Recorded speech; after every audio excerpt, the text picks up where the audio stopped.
விநாயகர் பாடல் பாட்டு. வள்ளியம்மா ஆரம்பிங்கம்மா. தென்னாடுடைய சிவனே போற்றி, எந்நாட்டவர்க்கும் இறைவா போற்றி. திருச்சிற்றம்பலம். போற்றுதலுக்கும் பாராட்டுதலுக்கும் உரிய வேலுண்டு வினையிலே குழுமத்தை சார்ந்த அத்தனை அடியார்களின் பொன்னார் திருவடிகளை வணங்கி சிறப்பு விருந்தினராக வருகை புரிந்திருக்கும் திரு சிவக்கொழுந்து ஐயா அவர்களையும் வணங்கி அனைவரையும் வருக வருக என்று இருகரம் கூப்பிய அன்போடு வரவேற்கின்றேன். முதலாவதாக விநாயகர் துதி பாட அடியார் அவர்களை அன்போடு அழைக்கின்றேன். அம்மா பொன்முடி அம்மா விநாயகர் பாடல் பாடுங்க. சிவாய நம. திருச்சிற்றம்பலம். விடியதன் ஒருமை கொலமிகு கரியது வடிகொடு வடிகொடு இடர் சிஸ்வா. விடியதன் ஒருமை கொலமிகு கரியது வழிபடும் அவரிடம். சிவாய நம. விடியதன் ஒருமை கொலமிகு கரியது வடிகொடு தனதடி வழிபடும் அவரிடம் கடிகணபதிவர அருளினம் மிகு கோடை வடிவினர் பயில் வலிவலம் உரை இறங்கே. நன்றி நன்றிங்கம்மா. சுசிலாமா நானூறு துதி பாடுங்க. சிவாய நம. திருச்சிற்றம்பலம். சாயான்பினை நாடரும் தலைப்பவர் தாயையாகி வளர்த்தனை போற்றி, தென்னாடுடைய சிவனே போற்றி, எந்நாட்டவர்க்கும் இறைவா போற்றி. மிக்க நன்றி அம்மா. ஹரஹர நம பார்வதி பதையே ஹரஹர மகாதேவா. சிவாய நம. திருச்சிற்றம்பலம். போழியர்கோன் வெப்பொழித்த புகழியர்கோன் கழல் போற்றி, ஆலிமிசை கல்மிதப்பில் அணைந்த பிரான் அடி போற்றி, வாழி திரு நாவலூர் வன் தொண்டர் பதம் போற்றி, ஊழிமழி திருவாத ஊரல் திரு தாள் போற்றி. சிவாய். திருச்சிற்றம்பலம். நன்றி. வள்ளியம்மா ஆரம்பிங்கம்மா. மிக்க நன்றி அம்மா. திருவாசக அமர்வின் சிறந்த 486வது கூட்டத்தை சிறப்பாக நடத்திய நமது தலைவர் திரு ஆனந்த அன்பழகன் ஐயா அவர்களை வேலுண்டு வினையிலே குழுமம் சார்பாக வருக வருக என்று இருகரம் கூப்பிய அன்போடு வரவேற்கின்றேன். திருப்புகழ் பாடல் 1318 பாடலை நமக்கு அனுப்பி முருகப்பெருமானின் அருள் பெறச் செய்யக்கூடிய நமது ஊடகவியலாளர் திரு ஸ்ரீராம் காஷ்யப் ஐயா அவர்களை வருக வருக என்று இருகரம் கூப்பிய அன்போடு வரவேற்கின்றேன். 1705 முருகப்பெருமானின் கோயில்களுக்கு நம்மை அழைத்துச் செல்லும் திரு முத்துக்குமரன் ஐயா அவர்களை வருக வருக என்று இருகரம் கூப்பி அன்போடு அழைக்கின்றேன். 209வது வாரத்தை மிகச் சிறப்பாக ஒருங்கிணைத்துக் கொண்டிருக்கும் திரு பிரேமா அம்மா அவர்களின் கடினமான செயல்கள் விடாது கருப்பு என்பது போல் விடாது எத்தனை செயல்களையும் சிறப்பாக செய்த அனைத்து அடியார்களின் மனதில் ஒரு ஆனந்தத்தை உருவாக்கக்கூடிய திரு பிரேமா சம்பந்தம் அம்மா அவர்களை வருக வருக என்று வேலுண்டு வினையிலே குழுமம் சார்பாக அன்போடு வரவேற்கின்றேன். மேலும் இந்த குழுவினை மிகச் சீரோடும் சிறப்போடும் நடத்தி கொண்டிருக்கும் அத்தனை அடியார்களின் பொன்னார் திருவடிகளை வணங்கிய அனைவரையும் வருக வருக என்று அன்போடு வரவேற்கின்றேன். அமிழ்தினும் இனிது தமிழ். தமிழ் கடவுளா முருகப்பெருமானை நினைந்து நினைந்து உருகி உருகி உணர்ந்து உணர்ந்து இறை ஆண்மையை செய்யக்கூடியவர் நமது சிறப்பு விருந்தினர் திரு சிவக்கொழுந்து ஐயா அவர்கள். எண்ணம் எழுத்தும் கண்ணனத்தகும் என்பதற்கேற்ப தன்னுடைய எண்ணங்கள் அனைத்தையுமே உருவாக்கி எண்ணற்ற நூல்களை உருவாக்கியவர். நாளொரு மேனியும் பொழுதுருவனும் தமிழுக்காகவும் தமிழ் கடவுளுக்காகவும் சிறப்பாக தொண்டாற்றிக் கொண்டு இருப்பவர். எங்கோ பிறந்தோ எங்கோ வளர்ந்து ஒன்றுபட்டால் உண்டு வாழ்வு என்பதற்கேற்ப 4 குடும்பங்களை ஒன்றிணைத்து அற்புதமான ஆன்மீக சக்தியை பெற்று ஆன்மீக பக்தியை உலகமெங்கும் பரவி வரக்கூடிய நமது சிறப்பு விருந்தினர் திரு சிவக்கொழுந்து ஐயா அவர்களை வேலுண்டு வினையிலே குழுமம் சார்பாக வருக வருக என்று இருகரம் கூப்பி வணங்கி, அவன் உணர்த்த இவன் எழுதியது என்ற தலைப்பில் சொற்பொழிவாற்ற வருக வருக என்று இருகரம் கூப்பி வேலுண்டு வினையிலே குழுமம் சார்பாக அன்போடு வரவேற்கின்றேன். வெற்றிவேல் முருகனுக்கு அரோகரா, வீரவேல் முருகனுக்கு அரோகரா, கந்தவேல் முருகனுக்கு அரோகரா, கடம்பவன முருகனுக்கு அரோகரா. முருகா சரணம். ஐயா, மேடை இனி தங்கள் வசம். நன்றி, வணக்கம்.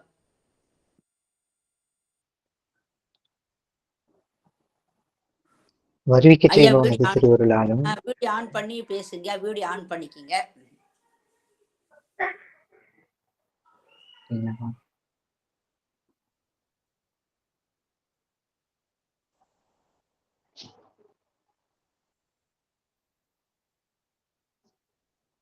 வருவிக்க செய்பவனது திருவருளாலும் வருவிக்க உற்றவரது குருவருளாலும் வாழ்வு பெற்றவருக்கு வணக்கம். மிக்க நன்றிமா. இன்று 3வது தொடர் நிகழ்வு.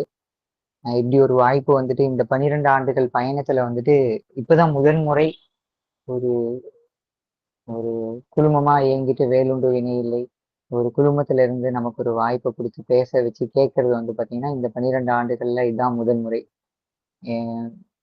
முகநூல்ல பதிவு செய்வோமா, அதை பார்த்து பேசுவாங்க. அவங்க கிட்ட இறைவன் அடியன் வாழ்க்கையில செய்த திருவிளையாடல் திருவருள் குறித்து பேசுவோம். அதுல ஒரு சிலர் உறவாக இருக்காங்கம்மா. அவங்களோட நம்ம பயணிக்கிறோம்.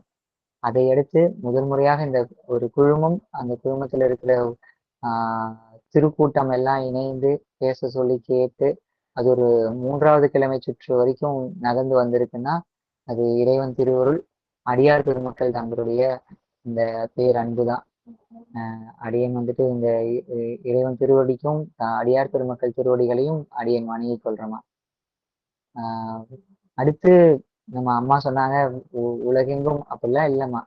ஒரு சிறிய அளவுல தான் நம்ம ஒரு சிறிய அளவுல ஒரு முயற்சி தான் செய்திருக்கோமே தவிர எவ்வளோ பேர் பணம் தின்னு கொட்டை போட்டாங்கம்மா அவங்க.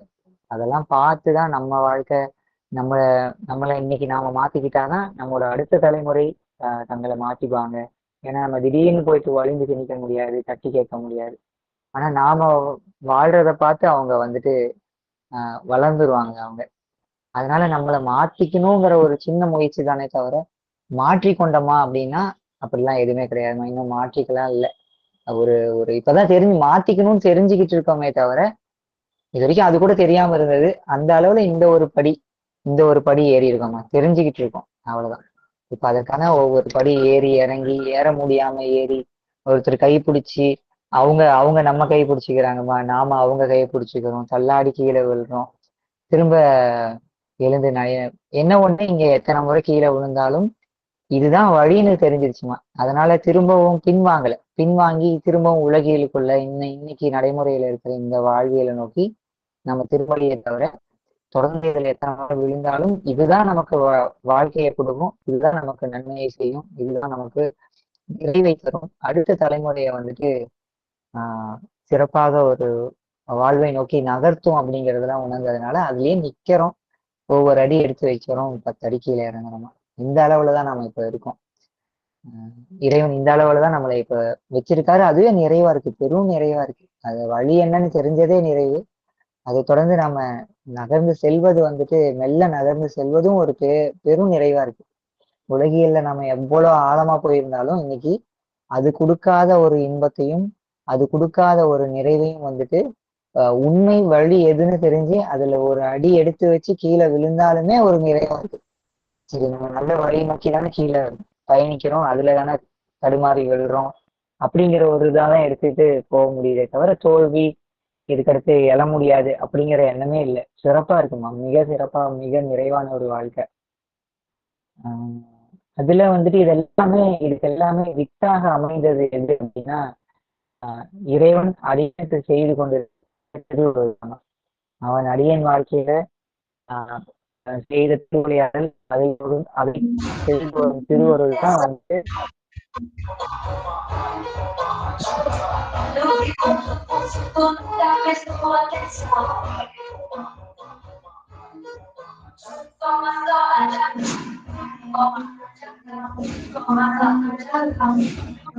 ராஜமணி அம்மா சொல்றீங்க.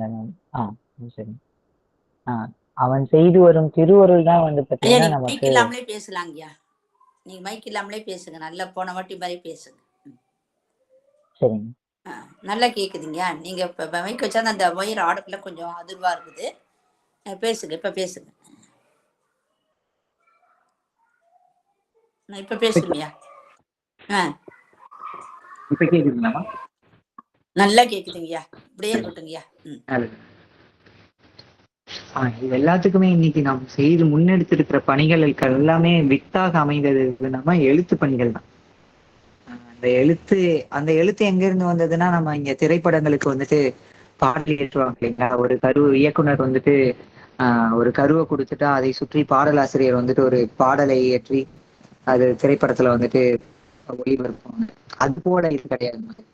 இந்த ஒண்ணும் வந்துட்டு இறைவனுக்கு திருவிழாவானது அடியன் வாழ்க்கையில தான் நடத்தியது, இன்னைக்கு நடத்திட்டு இருக்கிறது, நாளைக்கு நடத்த இருக்கிறதுங்கிறத அழகா வந்துட்டு ஒரு 4 சீர்கள் 4 அடிகள் பாடல், 5 சீர்கள் 4 அடிகள் பாடல், குரல் வெண்பாக்கள், பாடலை போன்ற ஒரு புதிய ஒரு நடையில வந்துட்டு பாடல் அப்படின்ற ஒவ்வொன்றும் கொடுத்து அதை எழுதி பதிவு செய்யறதும் அதை உற்று நோக்கி உள்வாங்கி உணர பெற்றவர். அதுல என்னமோ இருக்கே அப்படின்ற ஒரு இப்பயும் இதெல்லாமே கடந்த 2 நிகழ்வுகளையும் பதிவு செய்திருந்தோமா. இப்பயும் வந்துட்டு ஒரு 95 விழுக்காடு வந்துட்டு அந்த எழுத்துக்களை வந்துட்டு யாரோ ஒரு அருளாளர் இயற்றியதை இவன் எடுத்து பதிவு செய்துட்டு இருக்கான் அப்படின்னு சொல்லிதான் கடந்து போறவங்க தான் இருக்காங்க. மீதி இருக்கிற 5 விழுக்காடுல பாதிக்கு மேல பாத்தீங்கன்னா தனியா இவன் தமிழுக்குன்னு தனியா படிச்சிருப்பான் போல, அதனால இதை எழுதுறான், இதுல என்ன பெரிதாரு என்ன இருக்கு அப்படின்னு சொல்லிட்டு கடந்து போயிடுவாங்க. ஒரு சிறிய அளவு ஒரு 10 பேர் 20 பேர் தான் வந்து பாத்தீங்கன்னா அதை உற்று நோக்கி உள்வாங்கி உணர பெற்று இதுல இறைவனுக்கும் அவனுக்கும் என்னமோ இருக்கே அப்படின்னு சொல்லிட்டு மேலும் அதை தெளிவு பெறுவதற்காக அழைத்து பேசுவாங்க. அடுத்த அடியனது நிலை அறிந்து ஒவ்வொருத்தரும் புலவரை தேடி சென்று வேண்டியதை செய்து பெரும் புரவலர் ஆகி நின்ற மூவேந்தரின் வழிவந்த முத்தமிழ் உறவினர் அளித்து வரும் பொற்பரிசு தான் இன்னைக்கு இந்த பணிகள் எல்லாமே. அந்த பொற்பரிசு அடியனது தேவைக்காக கொடுத்த ஒண்ணுமா. அதுல இருந்து இறைவன் திருவருள் தன்னார்வத்துடன் இந்த பணிகள் எல்லாம் முன்னெடுக்க வச்சாரு. அது இப்போ இந்த அளவுல ஒரு சிறப்பான ஒரு நிலை. போதும்டா, இதுக்கு மேல நீ செஞ்சதெல்லாம் போதும், நீ வேற பிற எவ்வளோ உயிர் வந்துட்டு இடர்பாட்டுக்குள்ள இருக்கு, நீ அங்க போய் அவங்களுக்கு செய், எனக்கு செஞ்ச வரைக்கும் போதுங்கிற அளவுல பெருமான் செஞ்சிருக்காருமா. ஆனா இது வந்துட்டு என்ன அளவுல நான் சொல்றேன் உங்களுக்கு, நிறைவை கொடுத்துருக்காரு போதும் அப்படின்ட்டு. ஆனா இது என்ன அளவுல மட்டும் முடியாம அடுத்த தலைமுறையா அடுத்து பிறருக்கும் நம்மை சுற்றி உள்ளவருக்கும் அடுத்த தலைமுறைக்கும் கடத்தணும் அப்படிங்கிறப்போ மேலும் தேவைப்படுதுமா. மேலும் நிறைய தேவைப்படுது கொண்டு போய் சேர்க்கறதுக்காக. அதெல்லாமே அதை தான் இப்ப நம்ம பேசுறோம். அது இந்த ஒண்ண அந்த அன்னைக்கு ஒரு ஒரு ஒரு புலவனை வந்துட்டு பெரும் புலவன் அடியன் வந்துட்டு அப்படிலாம் கிடையாதுமா. பெருமான் உணர்த்துறத 1 2 எழுதுறேன் அவ்வளவுதான். ஆனா அன்னைக்கு எப்படி ஒரு புலவன் தமிழை வளர்க்கிறான், பாடல் இயற்றுறான் அப்படின்னு தெரிஞ்சதுன்னா அரசனும் குடிமக்கள் அவங்களுக்கு அரசை அழைத்து இருக்கு.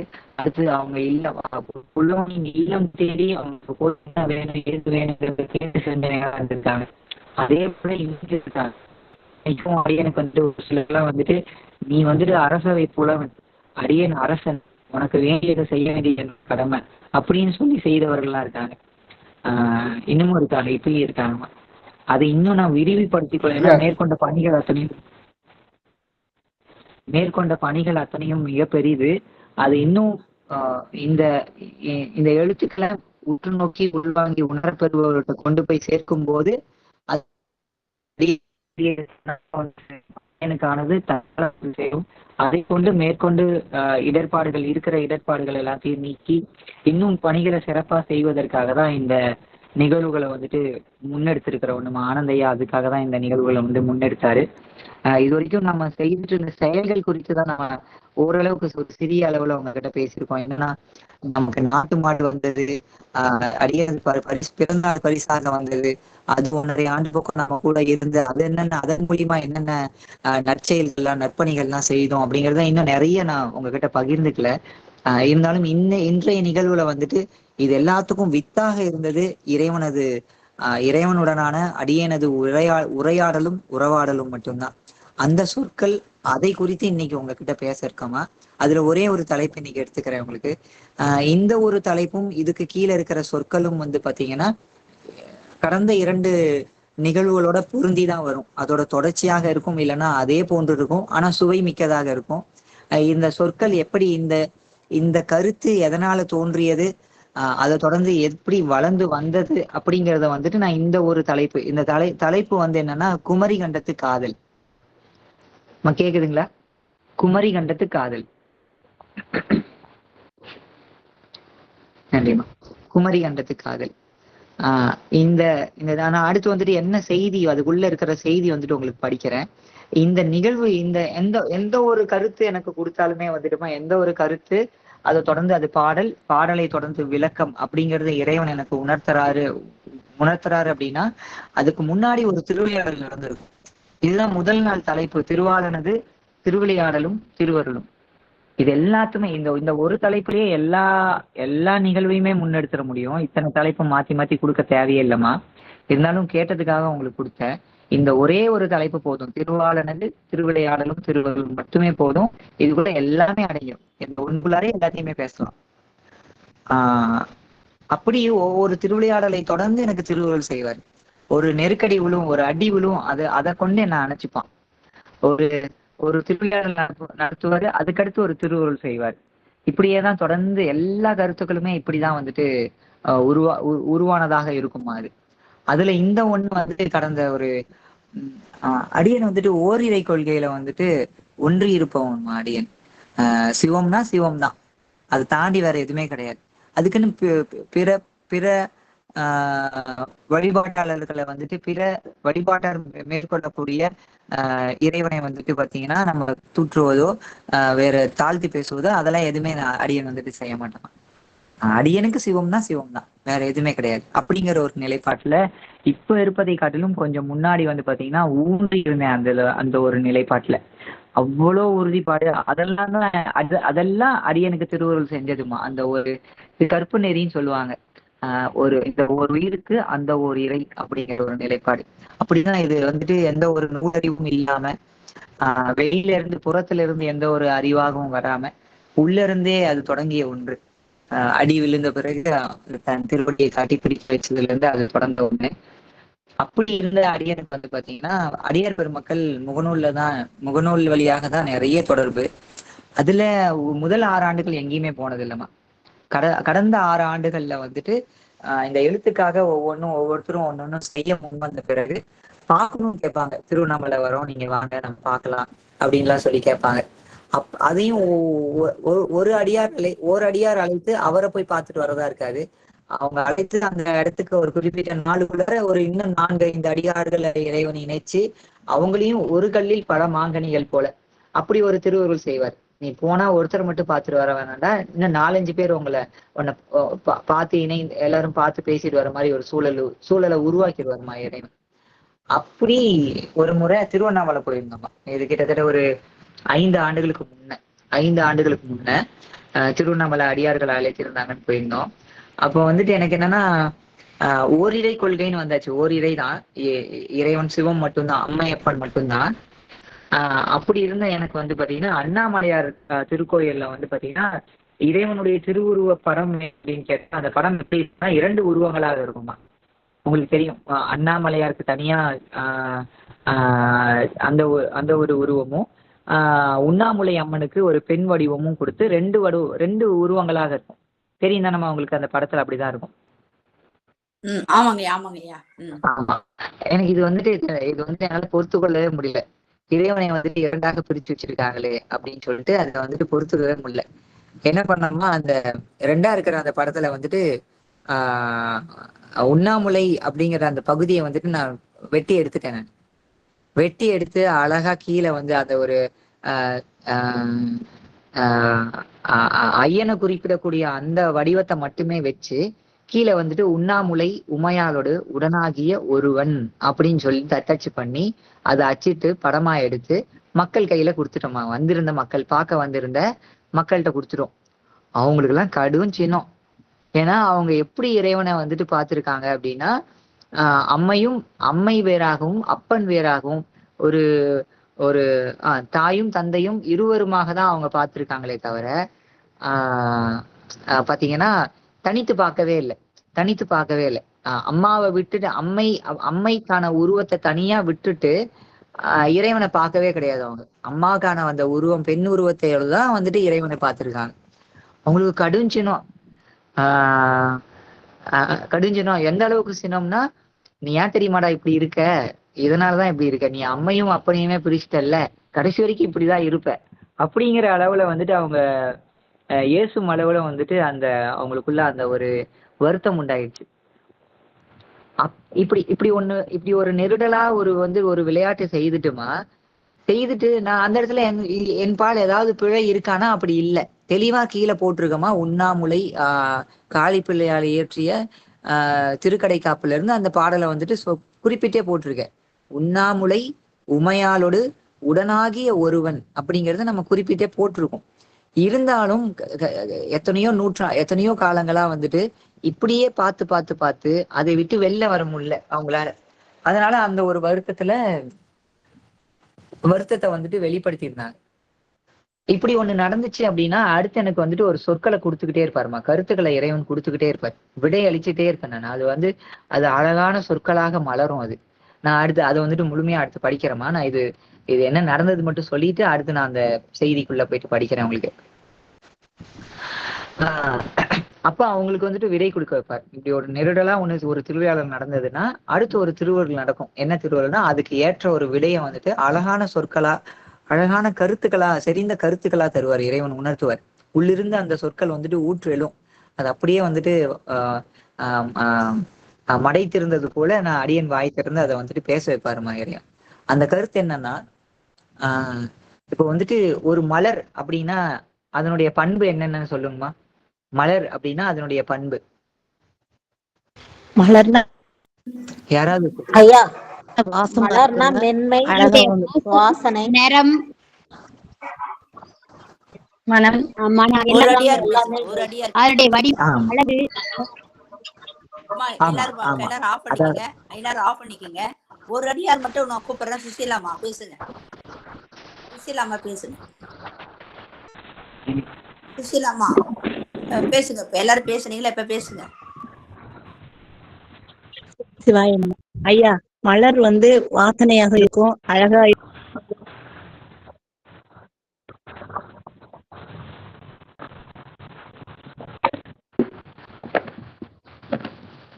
வள்ளி அம்மா பேசுங்க. மலர்னா அது அதனுடைய இலை, அதனுடைய செடி, அந்த பூவுடைய நிறம், அதனுடைய மனம், அதனுடைய வடிவம், அழகு, அப்புறம் அதனுடைய அந்த சூழல், அதனுடைய அது எத்தனை நாளைக்கு நமக்கு இறைவனுக்கு தாங்கும் அப்படின்னு இது எல்லாமே மலருடைய பண்புகள்ப்பா. அதாவது இன்னும் சுருக்கமா சொல்லணும் அப்படின்னா, மலர் அப்படின்னா அதனுடைய நிறம், அதனுடைய மனம், ஐயா 2 பேர் பேச சொல்ல. மணிகண்டன் ஐயா, விமலா தேவி அம்மா பேசுறாங்களாம். வாய்ப்பு கொடுக்கலாமா? மணிகண்டன் ஐயா பேசுங்கய்யா. ஐயா, மலர் என்றவுடன் எனக்கு நினைவுக்கு வருவது தன்னுடைய மகரந்த சேர்க்கைக்காக பூச்சி இனங்களை தன்பால் ஈர்க்கக்கூடிய குணம் அதுக்கு இயல்பிலே இருக்குங்க ஐயா. அதனால்தான் பூச்சிகள் வரும், தேனை உண்டும், தன்னுடைய மகரந்தங்களை அடுத்த செடிகளுக்கு கடத்தும். தன்பால் ஈர்க்கக்கூடிய சக்தி மலர்களுக்கு உண்டுங்க ஐயா, என்னுடைய பார்வையில். விமலா தேவி அம்மா சொல்லுங்க, உங்க கருத்து சொல்லுங்க. ஐயா திருவடி வணக்கங்க ஐயா. மலர் மென்மையானது, நிறம் கொண்டது, வாசனையுடையது, ஒரு நாள் மட்டும் வாழ்வது. நன்றிங்க ஐயா. சுபாமா ஐயா. சிவாய நம்ம ஐயா, திருவடி வணக்கம் ஐயா. ஐயா, மலருங்கிறது மென்மை, வாசனையா அம்மா சொல்லிட்டாங்க ஐயா. நன்றி ஐயா. சிவாய நம்ம. நீங்க சொல்லுங்கய்யா.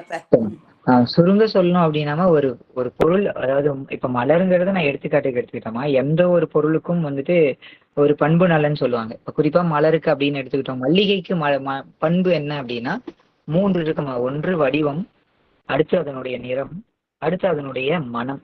இந்த மூன்றுல எந்த ஒன்றை பிரிச்சுட்டாலும் வந்துட்டு அது மல்லிகை கிடையாது உங்களுக்கு. அதனுடைய வெண்மை நிறத்தை எடுத்துட்டோம் அப்படின்னா அது மல்லிகைன்னு சொல்ல முடியாது. அதனுடைய மனத்தை எடுத்துட்டா மல்லிகைன்னு சொல்ல முடியாது. அதனுடைய வடிவத்தை எடுத்துட்டா அது மல்லிகை கிடையாது. அப்ப இந்த மூன்று பண்பு நலன்கள் தான் மல்லிகை அப்படிங்கிறதுக்கான ஒரு ஒரு முழுமையை கொடுக்குதுமா. இந்த மூணுல எந்த ஒன்றை எடுத்துட்டாலும் அது மல்லிகை கிடையவே கிடையாது. இதே போலதான் ஒவ்வொரு பொருளுக்கும் பண்பு நலங்கள் இருக்கு உங்களுக்கு. அந்த பண்பு நலத்தை எடுத்துட்டா அது கிடையாது உங்களுக்கு. அது இருந்தா மட்டும்தான், அந்த எத்தனை இருக்கோ அது இருந்தா மட்டும்தான் அது வந்துட்டு அதுவாக இருக்குமாறு. அதே போல இந்த ஊமை எதுக்காக இந்த இடத்துல கொடுத்தாருனோம்னா அவங்களுக்கு கருஞ்சனம் என் மேல. அடியன் சொல்ல வந்த கருத்து என்ன, பெருமான் அப்படியே அதுக்கு அடுத்தடுத்து அதை கொடுத்துட்டே இருப்பாரு. அப்படி கொடுத்த ஒரு உவமை தான் இது. பாத்தீங்கன்னா இப்போ மல்லிகைக்கு வந்துட்டு எது மல்லிகைமா? அதன் வடிவம், அதன் நிறம், அதனுடைய மனம், இந்த மூன்றும் சேர்ந்ததுதான் மல்லிகை. இந்த மூணுல எந்த ஒன்றை தனியாக எடுத்துட்டாலும் அது மல்லிகை கிடையாது உங்களுக்கு. இதே உவமைதாமா இறைவன் வந்துட்டு அந்த இடத்துக்கு ஒப்பிக்க வச்சாரு. என்னன்னா, இறைவன் ஒருவன், அவன் அம்மையப்பனாக இருக்கான். இது வந்துட்டு அடுத்த ஒரு பாடலாக வந்துட்டு இது கிட்டத்தட்ட ஒரு 5 ஆண்டுகளுக்கு முன்னாடி இந்த நிகழ்வை அடுத்து எனக்கு அடியனுக்கு உணர்த்திய ஒரு பாடலுடைய முதல் அடினாது. இது இன்னும் முழுமை அடையல, ஒரு அடிதான் இது. நல்ல தாயுள்ளம் கொண்ட என் அன்பு தந்தை, நல்ல தாயுள்ளம் கொண்ட என் அன்பு தந்தை. இங்க இது ஓரிரைய வந்துட்டு குறிப்பிடுது உங்களுக்கு. இறைவனது தந்தையின் உள்ளம் தாயுள்ளம், அது தாய்மையை உடையது. அதே போல இந்த மலருக்குள்ள எப்படி மனம் இருக்குமா, அதனுடைய வடிவம் நிறம் இருக்கோ, இறைவன் அந்த ஒருவன் தான், அவனுக்குள்ள தாய்மை இருக்கு. நம்ம இறைவன் அன்பிகிதி போட்டிருக்கிறதுனால அது வந்துட்டு அவன் அப்படிங்கிறது கிடையாது. அன்பிகிதி வந்து பாத்தீங்கன்னா ஒருமையை குறித்த ஒன்று. அவன் அப்படின்னு சொன்னாலே அங்க வந்துட்டு இருபாலரும் அங்க வந்துட்டு வந்துடுறாங்க. ஆனா இன்னைக்கு வந்துட்டு நம்ம இலக்கணங்கள் எல்லாம் மறந்துட்டு அவள்னு சொன்னாதான் இல்ல, அன்பிகிதியே வந்து பாத்தீங்கன்னா ஒருமையை குறித்த ஒன்று. அதனாலதான் இறைவன் அப்படின்னு சொல்லுவாங்க. இறைவர் அப்படின்னு சொன்னோம்னா அருவிகிதி வந்துட்டு பலர்பாலை குறித்த ஒன்றுமா. ஆனா அதனால இறைவர்னு சொல்ல மாட்டாங்க. ஆனா இன்னைக்கு வந்துட்டு அது மதிப்பை கூட்டி சொல்லக்கூடிய ஒரு சொற்களாக அது மாறிடுச்சு உங்களுக்கு, மருவிடுச்சு, அதாவது திரிந்துடுச்சு உங்களுக்கு. அதனால இங்க அந்த அடியார் பெருமக்கள் கிட்ட வந்துட்டு இறைவன் இப்படி பேச வச்சாரு. அதாவது நீங்க வந்துட்டு ஒன்னா இருக்கிற ஒன்ன இரண்டாக்கி இரண்டையும் பாத்தீங்கன்னா, அதான் ஒன்னா இருக்கிற ஒன்ன இரண்டாக்கிட்டீங்க. ஆனா நான் அப்படி செய்யலையா, ரெண்டா இருக்கிற ஒன்ன ஒன்னாக்கி இருக்கேன் உங்களுக்கு. இது விளங்கிச்சிங்களா? அதாவது இறைவன் ஒருவன் மலரையும் மனத்தையும் தனித்தனியா பிரிச்சு வச்சுட்டாங்க. அதுக்கு ஒரு அப்பனுக்கு ஒரு வடிவத்தையும் அம்மைக்கு ஒரு வடிவத்தையும் கொடுத்து பிரிச்சு வச்சாச்சு. பிரிச்சு வச்சுட்டு இதுதான் இறைவன், இதுதான் அம்மையப்பன்னு நாம பார்த்துட்டு இருக்கோமா. ஆனா அடியன் என்ன செஞ்சேன்னா, மலரும் மனமும் தனித்தனியாக இருந்தது. இதுவும் மல்லிகை கிடையாது, இதுவும் மல்லிகை கிடையாது. விளங்கிச்சிங்களா? அதாவது மலரும் இறைவனும் அம்மையும் அப்பனும் தனித்தனியாக இருக்காங்க. ஆனா இது தனித்தனியா இருக்க வேண்டிய கிடையாது உங்களுக்கு. மலரும் மனமும், அதாவது மலரின் வடிவமும் நிறமும் மனமும் தனியா இருந்ததுன்னா எப்படி அது மல்லிகை கிடையாதோ, இறைவன் நமக்கு இறங்கி அருளும் இறைவன் ஒன்றாக அம்மையும் அப்பனுமாக, அம்மையும் அம்மையப்பனாக இருந்தா மட்டும்தான் அது இறைவன். அம்மையும் அப்பனுமாக இருந்தா அது இறைத்தன்மை பொருந்தியதாக இருக்காது மாதிரி. இந்த பொருள்ல நான் அந்த ஒன்ன பண்ணியிருந்தேன் உங்களுக்கு. நம்முடைய அருளாளர்களும் எப்படி பாடல்கள்லாம் இயற்றி இருக்காங்கன்னா, தோடு உடைய செவியன்னு தான் பாடியிருக்காங்கம்மா. தனியா அம்மையை வந்துட்டு 99.9 விழுக்காடு தனியா அம்மையை குறித்து பாடல் கிடையவே கிடையாது. தோடுடைய செவியன், அம்மையப்பன், தாயுமானவன், இது போன்றுதான் பாடல் இருக்குமே தவிர, தனியா அம்மைக்குன்னு தனியா ஒரு பாடலை எடுத்து சொல்லணும்னா நம்ம அப்படி எளிதாக வந்துட்டு அப்படி ஒரு பாடலை சொல்லவே முடியாதுமா. அப்படியே இருந்தாலும் அது வேறு ஒரு பொருள் கொண்டு கொடுத்துருந்துருக்கலாம். இந்த நிலைப்பாட்டுலதான் நாம அதை வந்துட்டு அப்படி ஒரு அந்த படத்தை வந்துட்டு எடுத்தது. இந்த கருத்து கொடுத்துட்டாரு. இந்த கருத்து கொடுத்துட்ட பிறகு விளக்கம் கொடுப்பாருமா. எந்த ஒண்ணுக்கும் வந்து பாத்தீங்கன்னா இறைவன் நேரடியாக அடியனுக்கு கொடுக்கற ஒண்ணு வந்து பாத்தீங்கன்னா பாடலினுடைய நேரடி பொருளாக இருக்காது. ஆனா நேரடியாக சொல்வதை காட்டிலும் சுற்றி வளைத்து சொல்லும் போது அங்க அத்துணை நமக்கு இன்னைக்கு தேவையான அத்துணை செய்திகளையும் உள்ளடக்கி வச்சிருப்பாருமா. இதை அடியனுக்கு கொடுத்த அடுத்து நூலாக தொகுக்கக்கூடிய அந்த ஒவ்வொரு தொகுப்புலையும் இதை வந்துட்டு பார்க்கலாம். நேரடியா அந்த பாடலுடைய பொருளாக இருக்காது, அப்படியே இருந்தாலும் ஒரு சுற்றி வளைத்து அது சொல்லக்கூடிய ஒன்றாக இருக்கும். அப்படி உருவான இந்த நிகழ்வை அடுத்து உருவான ஒண்ணுதான் குமரி கண்டத்து காதல் தலைப்பு. அதாவது இந்த நிகழ்வுக்கும் இந்த தலைப்புக்கும் பொருத்தம் இல்லாதது போல இருக்குமா இது, ஆனா உள்ளுக்குள்ள இருக்கு. நான் இதை வந்துட்டு ஒவ்வொரு பத்தியாக நான் உங்ககிட்ட உங்களுக்கு படிக்கிறேன், படிச்சுட்டு அதுக்கான விளக்கம் சொல்றேமா. உங்களுக்கு விளங்கி கொள்ள முடியல அப்படின்னா நீங்க சொல்லுங்க, நான் மேல் விளக்கம் உங்களுக்கு நான் அளிக்கிறேமா. இது உறுதியாக வந்துட்டு நான் உறுதியா சொல்ல முடியுமா? இதை உற்று நோக்கி கேட்டீங்க அப்படின்னா, இறைவன் இன்று செய்து வரும் திருவருள், இன்னைக்கும் இறைவன் திருவிளையாடலும் திருவருளும் செஞ்சுட்டு இருக்காருங்கிறத ஒரு 1000 ஆண்டுகளுக்கு முன்னாடிதான் செஞ்சான். இன்னைக்கெல்லாம் வந்துட்டு நம்ம கூட உரையாடவும் மாட்டான்னு நம்ம நினைச்சிட்டு இருக்கோம் இல்லைங்களா? அதெல்லாமே இன்னைக்கு இந்த நிகழ்வு, இந்த செய்தியை நீங்க உற்று நோக்கும் போது, உள்வாங்கும் போது, உணரப்பெறும் போது அதெல்லாமே உடைக்கப்பட்டுருமா. இன்னைக்கும் இறைவன் செய்வான். இன்னைக்கு மட்டும் இல்லை, என்னைக்கும் இறைவனை நாம் அணுகும் வகையில் அணுகினால் அவன் வந்து நம்மோட உறவாடுவான், உரையாடுவாங்கிறத உறுதியாக நாம உணரப்பெறுவோமா. நான் அதை படிக்கிறேமா உங்களுக்கு.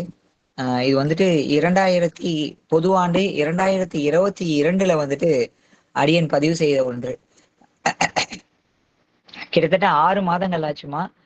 இது தொடங்கி, இந்த கருத்து உருவாகி தொடங்கி ஒவ்வொரு பத்திக்கும் பின்னாடி ஒரு நிகழ்வை நடத்தி, ஒரு சுவையான ஒரு நிகழ்வை நடத்தி, அதை அடுத்து இதுதாண்டா அந்த தலைப்புக்கு கீழே வர வேண்டிய கருத்து அப்படிங்கறத உணர்த்தி அதை தொடர்ந்து எழுதுனதுமா. இது குமரிகண்டத்து காதல் முன்னுரையில இருந்தே அவ்வளவு சிறப்பா ஒவ்வொன்றும் கொடுக்க தொடங்கினாருமா. முன்னுரை படிக்கிறேன் உங்களுக்கு. ஒப்பற்ற உயர்ந்த நோக்கங்களை தங்கள் வாழ்வாக கொண்டு ஒன்று இணைய வேண்டும் என்றிருந்த இருவரை அன்று நான் பிரிக்க முயலும் பொழுது அந்த இருவரும் கொண்ட பெரும் துன்பங்களை கண்டு ஒருவர் கற்றுக்கொண்ட நல்ல பாடங்களை தங்களிடம் ஒப்பித்து உய்வதற்கு பெருமான் திருவருள் செய்துள்ளார் வாரீர். இது விளங்கிச்சிங்களா?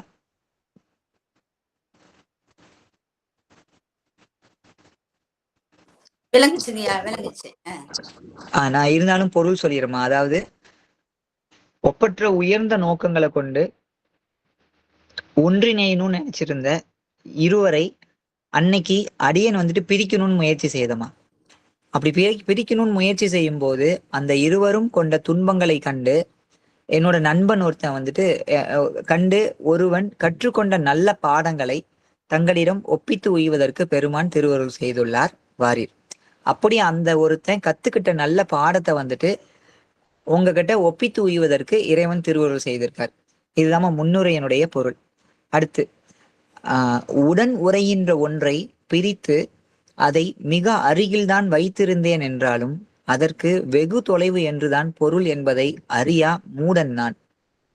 உடன் உரைகின்ற ஒன்றை பிரித்து அதை மிக அருகில்தான் வைத்திருந்தேன் என்றாலும் அதற்கு வெகு தொலைவு என்றுதான் பொருள் என்பதை அறியா மூடன் நான்.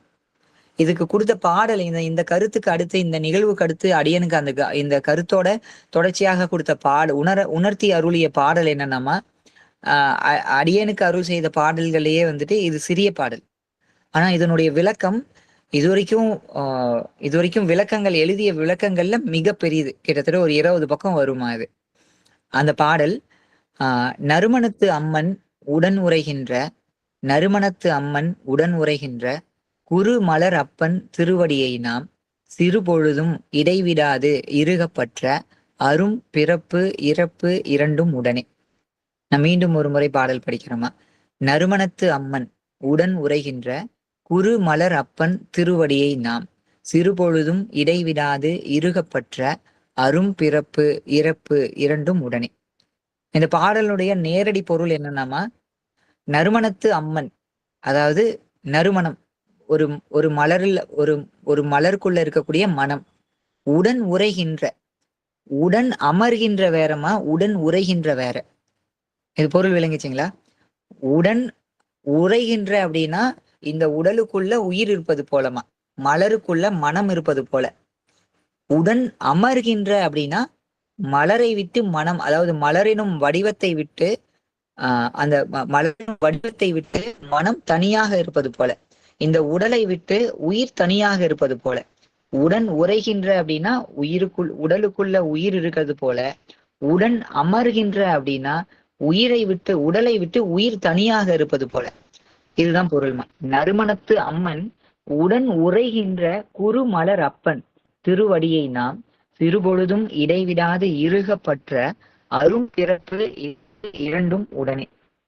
இதை எடுத்து தலைப்புமா, உட்தலைப்பு பேருண்மையை அறிய முயன்று பேருருளை பெற்றவர். பேருண்மையை அறிய முயன்று பேரருளை பெற்றவர். நான் இதை இந்த கதையை சுருங்க சொல்ல பாக்குறேமா. சுருங்க சொல்லிட்டு நான் உங்களுக்கு உள்ள போறேன், அப்பதான் அது விளங்கும் உங்களுக்கு. இது இந்த உலகத்துல ஒரே பொழுதுமா, ஒரே பொழுது இருவருக்கு ஒரே ஒன்று போல ஒரு கருத்து தோன்றுது. என்னன்னா, இந்த வாழ்ந்துட்டு இருக்கிற இந்த வாழ்க்கை நமக்கு நிறைவு கொடுக்கலையே, இப்படிதான் நம் முன்னோர் வாழ்ந்தாங்களா, இதே போலதான் இருந்ததா, எவ்வளவு செல்வம், எவ்வளவு புகழ், எவ்வளவு பெயர் பெற்றிருந்தாலும் ஒரு நிறைவில்லாத, ஒரு மன நிறைவு இல்லாத ஒரு வாழ்க்கையை தான் வாழ்ந்தாங்களா அப்படின்னு ஒரே பொழுது இருவருக்கு அந்த கருத்து தோன்றுதுமா. இதை தேடி கண்டறியணும். நமக்கு முன்னாடி நம் முன்னோர் ஒரு சிறப்பான ஒரு வாழ்வியலை வாழ்ந்திருக்காங்களா, ஒரு நிறைவான ஒரு சிறப்பான வாழ்வியலை கொண்டு நிறைவான வாழ்க்கையை வாழ்ந்திருக்காங்களா அப்படின்னு தேடி பயணிக்க தொடங்குறாங்க. அவங்க இருவருமே ஒரே பொழுதுல பயணிக்க தொடங்குறாங்க. இப்படி பயணிக்கும் போது என்ன நடக்குதுன்னா, அவங்க ஒரு இடத்துல பாத்துக்கிறாங்களாம். ஒத்த கருத்தோட பயணித்த இருவரும் ஒரு இடத்துல பார்த்துக்கிட்டு நம்ம இருவரும் ஒரே பொழுது இதை நோக்கிதான் பயணிக்கிறோம், வாங்க இணைந்து பயணிக்கலான்ட்டு ஒருத்தருக்கு ஒருத்தர் அந்த செய்திகளை பகிர்ந்துக்கிறாங்க. தான் இதுவரை கண்டறிந்த செய்திகளையும் இன்னொருவர் கண்டறிந்த செய்திகளையும் பகிர்ந்துக்கிறாங்க. அது ஒருத்தருக்கு ஒருத்தர் தான் அடுத்து ஒரு அடி எடுத்து வைக்கிறது, எடுத்து வைக்கிறதுக்கு அது உதவியாக இருக்கு. இருவரும் சேர்ந்து அடுத்து நிறைய கண்டறியறாங்க. இப்படியே கண்டறிந்து எங்க வராங்கன்னா குமரிகண்டத்துக்கு வராங்கம்மா. குமரிகண்டத்துக்கு வராங்க. குமரிகண்டம் இன்னைக்கு இல்ல, குமரிகண்டத்தினுடைய எஞ்சிய பகுதியான தமிழ்நாட்டுக்கு வராங்க. தமிழ்நாட்டுக்கு மேலும் பல உண்மைகளை தெரிஞ்சுக்கிறாங்க. என்ன தெரிஞ்சுக்கிறாங்கன்னா, நம்முடைய இந்த உலக மக்களின் தாய்மொழி தமிழ் அப்படிங்கிறது தெரிஞ்சுக்கிறாங்க. அதை தெரிஞ்சுக்கிட்டு விரைவாக அதை கற்று தேர்றாங்க. கற்று தேர்ந்து தான் அறிந்த உண்மையை இந்த உலக மக்களுக்கு வெட்ட வெளிச்சமாக வெள்ளிலை மலையாக மக்களுக்கு தெரிவிக்கணும் அப்படின்னு முயற்சி எடுக்கும் போது அதை ஏற்றுக்கொள்வதற்கு யாருமே இங்க அநியமாக இல்லைமா. குறிப்பா இந்த மண்ணுல இருந்தா அடியனுமே அநியமாக இல்லை. இங்க அடியன் தான் இந்த கதையில அடியன் தான் அடியனை வில்லனா நடிக்க வச்சிருப்பாருமா இறைவன் இந்த கதைக்குள்ளார. இது குறிப்பா இந்த உண்மையை அடியனால ஏற்றுக்கொள்ள முடியல, செரிக்க முடியல. ஏன்னா இத்தனை காலம் நான் உயர்வு தாழ்வு கற்பித்து நிறைய அடிமைகளை என் கையில வச்சிட்டு இருந்தேன் நான். இப்ப இன்னைக்கு இந்த உண்மையெல்லாம் சொல்லிட்டான் அப்படின்னா யாரையும் நம்ம அடிமையாக வைத்திருக்க முடியாது, யாரையும் நம்ம வேலை வாங்க முடியாது, யாரும் நம்மளை மதிக்க மாட்டாங்க அப்படின்னு சொல்லிட்டு இவங்க இந்த இருவரும் எடுத்த முயற்சிகளை எப்படியாவது தடுத்துடணும், நிறுத்திடணும்னு நான் முயற்சி பண்றேன், முடியல. அப்புறம் அவங்களே ஒரு முயற்சி எடுக்கிற முடிவு பண்றாங்க. என்னன்னா, நாம இப்ப இந்த உலகத்துக்கு இதை இந்த உண்மைகளை எடுத்துட்டு போய் சொல்லும் போது ஏத்துக்க மாட்டேங்கிறாங்க மக்கள். இதை நாம என்ன செய்யலாம்னா, நாம் இருவரும் இணைந்து ஒரு பிள்ளையை பெற்றெடுத்து அந்த பிள்ளைய நாம பாதியில தமிழர் ஒரு தாய் மக்கள் அப்படிங்கறது இந்த தமிழ் தாய் மக்கள்னு உணர்ந்துட்டோம். நம்ம பிள்ளைய ஆதியில இருந்தே தமிழராக வளர்த்தலாம், அறிவார்ந்த வாழ்வியலை கற்பித்து வளர்த்தலாம் அப்படின்னு முடிவு பண்ணி திருமணம் செஞ்சுக்கிறாங்க. எனக்கு தெரியாம திருமணம் செஞ்சுக்கிறாங்க. நான் என்ன பண்றேமா, எனக்கு தெரியாம தான் திருமணம் செஞ்சுட்டீங்க, நீங்க ஒண்ணு சேர்ந்தாதானே அடுத்து ஒரு குழந்தை பிறக்கும், குழந்தை பிறந்து நீ அதை வளர்த்தெடுத்து எனக்கு எதிராக நான் உருவாக்கி கட்டமைச்சு வச்சுட்டு இருக்கிற அந்த ஒன்றை உடைப்பீங்க அப்படின்ட்டு நான் என்ன பண்றேமா, அவங்கள எப்படியாவது பிரிக்கணும்னு பாக்குறேன். பிரிக்க முடியல. அதுக்கு ஒரு திட்டம் தீட்டுறேன். என்ன திட்டம் தீட்டுறேன்னா, நீங்க நீண்ட நெடுதூரம், அதாவது திரும்ப நீங்க அவங்கவுங்க ஊருக்கு போங்கன்னு சொல்லி பிரிக்கல. நீ பக்கத்து தெருவுக்கு போயிரு, நீ பக்கத்து தெருவுகளை போயிட்டு தனித்தனியா இருங்கன்னு பிரிக்கல. பக்கத்து வீட்டுக்கு அனுப்பி தனித்தனியா இருன்னு அவங்க இருவரையும் பிரிக்கல. எப்படி பிரிக்கிறேன்னாமா, அன்று திருமணம் முடிஞ்சிருச்சு. அன்று இரவு அவங்களுக்கு முதலிரவு. அவங்களுடைய அந்த முதலிரவு அப்படிங்கிறது எதுக்காக அப்படின்னா, ஒரு தெய்வ பிள்ளையை பெற்றெடுத்து அந்த குழந்தையின் மூலமாக தான் அறிந்த உண்மைகளை இந்த உலகுக்கு நினைவுறுத்தணும், சுட்டி காட்டணும், கொண்டு சேர்க்கணுங்கிற முயற்சியில அவங்க திருமணம் செஞ்சுக்கிட்டாங்க. அவங்க ஒன்றிணையணுங்கிற முயற்சியில இருக்காங்க. இங்க நான் என்ன பண்றேமா, நீங்க என்ன சொல்றேன்னா இவங்களை திட்டம் தீட்டி ஏமாத்த பாக்குறேன். எப்படின்னா நீங்க ஊரை விட்டு எல்லாம் தனித்தனியா போவேணாம், சில காலத்துக்கு நீங்க பிரிஞ்சிருங்கன்னு அப்படிலாம் சொல்லல. ஒரே அறையில இருங்க, ஆனா அசைந்தால் உரசி கொள்ளும் அளவில் பிரிந்திருங்கன்னு சொல்றேன் உங்களுக்கு. ஆமா, இது விளங்குதுங்களா? அசைந்தால் உரசி கொள்ளும் அளவு பிரிந்திருந்தால் போதும், சில காலத்துக்கு பிரிஞ்சே இருங்க, உடனடியாக இணைந்து பிள்ளை பேறு அடைவதற்கான முயற்சியில இறங்காதீங்க அப்படின்னு சொல்லிட்டு, அசைந்தால் உரசி கொள்ளும் அளவு பிரிந்திருந்தால் போதும் அப்படின்னு சொல்லி அவங்களுக்கு சொல்றேன். இந்த அசைந்தால் உரசி கொள்ளும் அளவுனா உங்களுக்கு நீங்க அதை கற்பனை பண்ணீங்க, ஒரு நூல் அளவு கூட இருக்காது, நூல் அளவு கூட இருக்காது. ஆனா இது அவங்களுக்கு எப்படி படுது அப்படின்னா, ஒரு பெரிய, அது அவங்களுக்கு எப்படி படுது அப்படின்னா அது வெகு தொலைவாக படுது. அம்மா, இது விளங்கிச்சிங்களா? அந்த அசைந்தால் உரசி கொள்ளும் அளவு அவங்களுக்கு மிக பெரிய இடைவெளியா வெகு தொலைவாக அவங்களுக்கு படுது. அம்மா, இது வரைக்கும் சொன்னது விளங்கிச்சிங்களா? புரியுது, சொல்லுங்கய்யா. வெகு தொலைவாக படுது. ஏன் வெகு தொலைவாக படுதுமா? அசைந்தால் உரசி கொள்ளும் அளவுதான் இருக்காங்க, ஆனா பிரிஞ்சிருக்காங்க. தான் அடுத்து கரு உருவாகி ஒரு பிள்ளையை ஈன்றெடுத்து இந்த தான் அறிந்த ஒன்றை வந்துட்டு கற்பித்து அவனை வளர்த்தெடுத்து இந்த உலகத்துக்கு அதை எடுத்துரைக்கணும்னு எடுத்த முயற்சியில இங்க ஒரு பெரிய தடை ஆயிடுச்சு. என்ன தடைனா, ஒரு சிறிய அசைந்தால் உரசி கொள்ளும் அளவுதான் அவங்க பிரிந்திருக்கணும். ஆனா இந்த முயற்சியில இருக்கிற அவங்களுக்கு இது வெகு தொலைவாக இருக்கு, மிகுந்த வருத்தத்துல இருக்காங்க. இந்த இடத்துல இந்த வருத்தத்தை பார்த்த அடியனது நண்பன் என்ன செய்யறான்னா, இதுல இருந்து ஒரு பாடம் கற்றுக்கிறான்.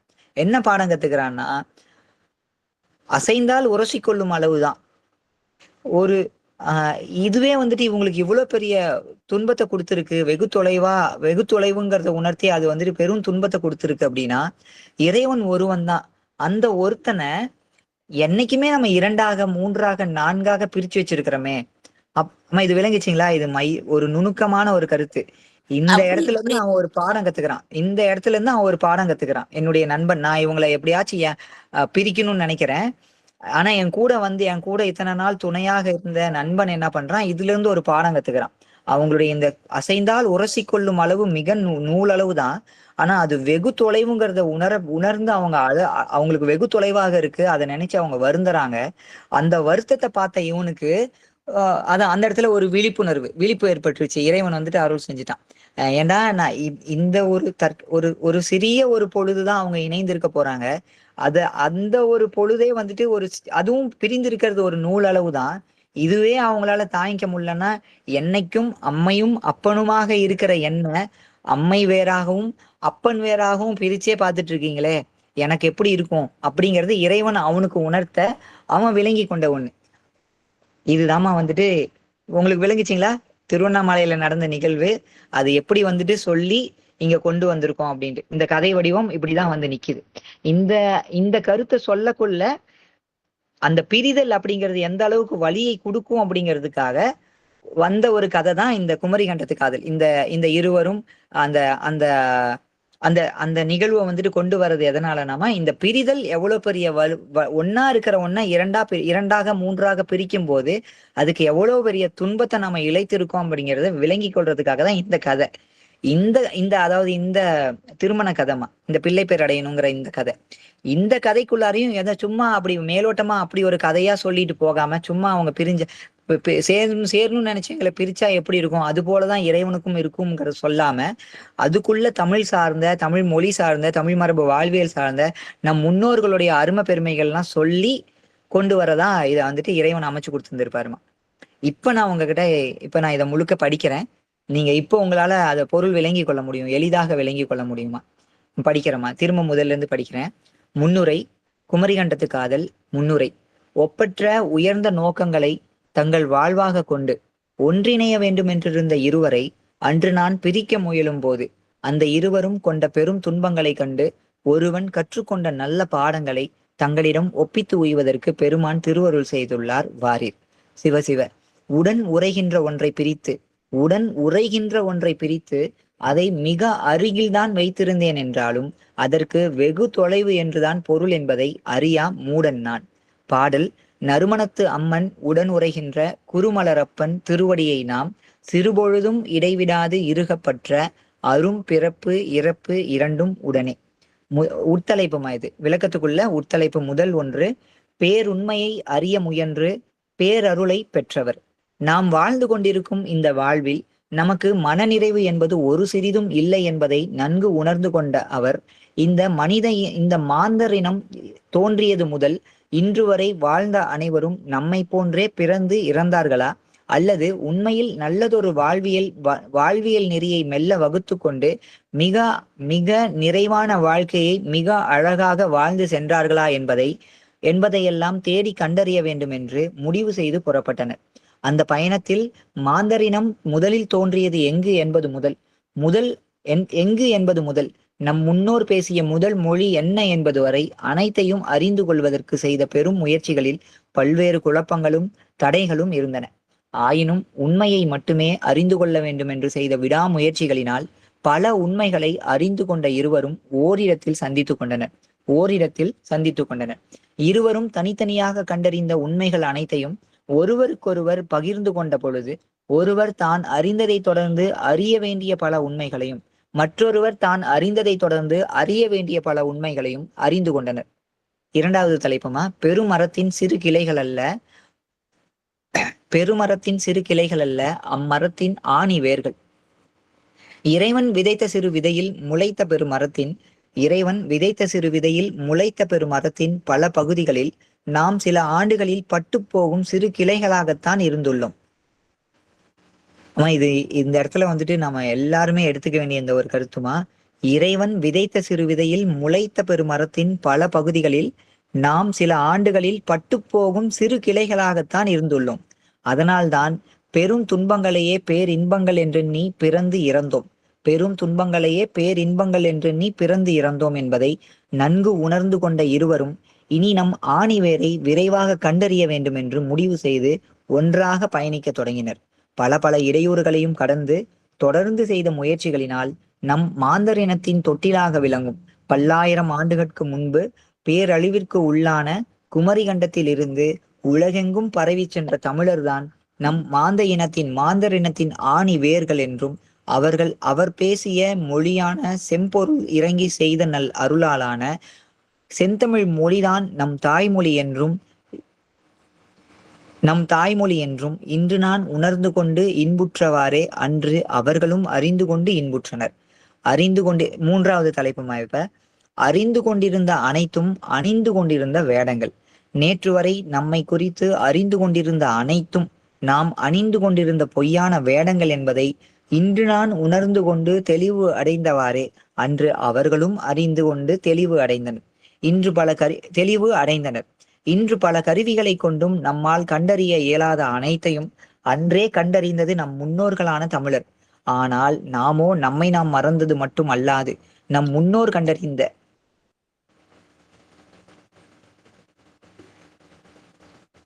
ஒரு மணி தொழில்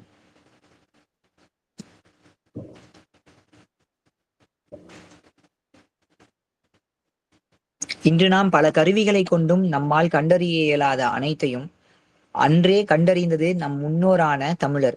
ஆனால் நாமோ நம்மை நாம் மறந்தது மட்டும் அல்லாது நம் முன்னோர் கண்டறிந்த அனைத்தையும் இன்று நாம் புதியதாக கண்டறிந்து விட்டதாக கூறி என்றும் தமிழராகவே வாழும் அனைவரையும் என்றோ தமிழராக வாழ்ந்த நாம் ஏமாற்றி அடிமை கொண்டுள்ளோம் என்பதையெல்லாம் எண்ணி இன்று நான் வருந்தி நின்றவாறே அன்று அவர்களும் வருந்தி நின்றனர். நான்காவது தலைப்பு, என்றோ தமிழர் அல்லர் இனி என்றும் தமிழர்.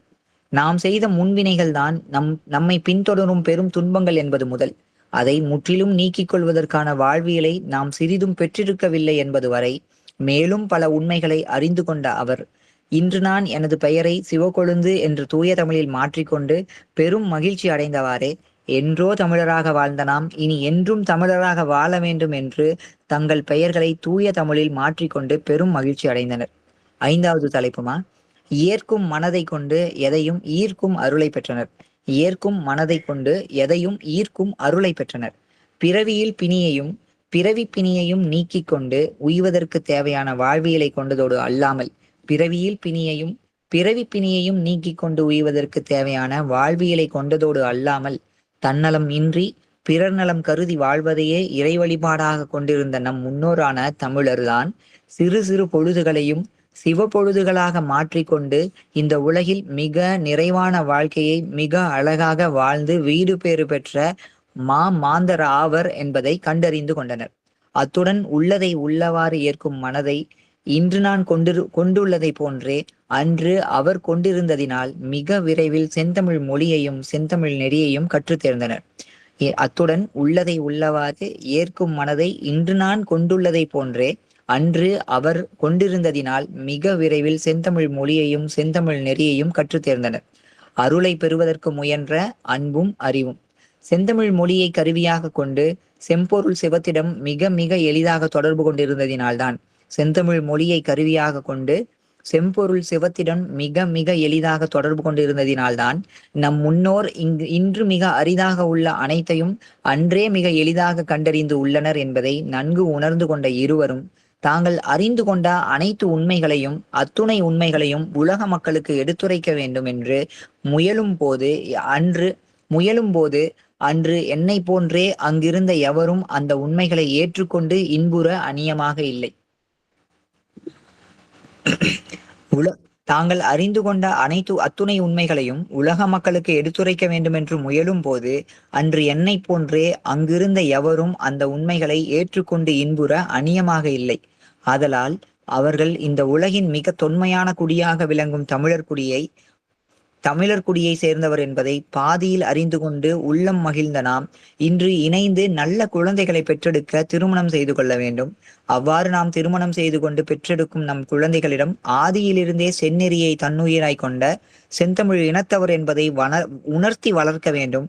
அத்துடன் செந்நெறியை தன்னுயிராய் கொண்டு வளரும் நம் குழந்தைகளை கொண்டு இந்த உலகிற்கு நாம் அறிந்து கொண்ட அத்துணை உண்மைகளையும் அறிவிக்க வேண்டும் என்ற ஒப்பற்ற உயர்ந்த நோக்கங்களை தங்கள் வாழ்வாக கொண்டனர். அடுத்த தலைப்புமா, நான் ஒரு மூடன் மட்டும் அன்று. அப்பொழுதுதான் இப்பொழுது தங்களிடம் இந்த கதையின் நாயகரை குறித்த உண்மைகளை உள்ளதை உள்ளவாறு ஒப்பித்து கொண்டுள்ள நான். இப்ப இந்த இடத்துல நிகழ்காலத்துக்கு வந்துட்டோமா? இந்த கதையில இப்ப இந்த நிகழ்காலம் இன்னைக்கு இப்போ உங்ககிட்ட இந்த கதையை குறித்து சொல்லிட்டு இருக்கேன். இந்த கதை வடிவமும் அப்படிதான் இருக்கும். அப்போதுதான் இப்போது தங்களிடம் இந்த கதையின் நாயகரை குறித்த உண்மைகளை உள்ளதை உள்ளவாறு ஒப்பித்து கொண்டுள்ள நான் அன்று அவர் வாழ்வில் விளையாடத் தொடங்கி பெரும் கொடியவனானேன். ஆம், அவர் கண்டறிந்த செந்தமிழ் இனத்தின் மேன்மைகளில் ஒன்றாக விளங்கும் உயிர்கள் அனைத்தும் இறைவனுக்கு முன்பு ஒன்றே என்பது முதல் மாந்தரில் உணத்தால் அன்றி பிறப்பால் உயர்ந்தவர் தாழ்ந்தவர் போன்ற வேறுபாடுகள் இல்லை என்பது வரை அனைத்தும் முற்றிலும் உண்மை என்பதை நான் முன்பே அறிந்தவன்தான் என்றாலும் நான் ஆறறிவு கொண்ட மாந்தன் என்பதை மறந்து உயர்ந்த குலத்தில் பிறந்தவன் என்றெண்ணி பிறரை தாழ்த்தி வருத்தியது முதல் நான் விரும்பி உண்டு சுவைப்பதற்கு பழகிவிட்டதால் பிற உயிர்களை கொன்று உண்ணுவதை அறம் என்று எண்ணியது வரை பொய்யாக வாழ்ந்து பெரும் துன்பங்களையே பேரின்பங்கள் என்று நீ வாழ்ந்தவனாயிற்றே. ஆதலால் என்றோ நான் தமிழனாக இருந்ததில் இன்று எனக்கு என்ன பயன் என்று எண்ணி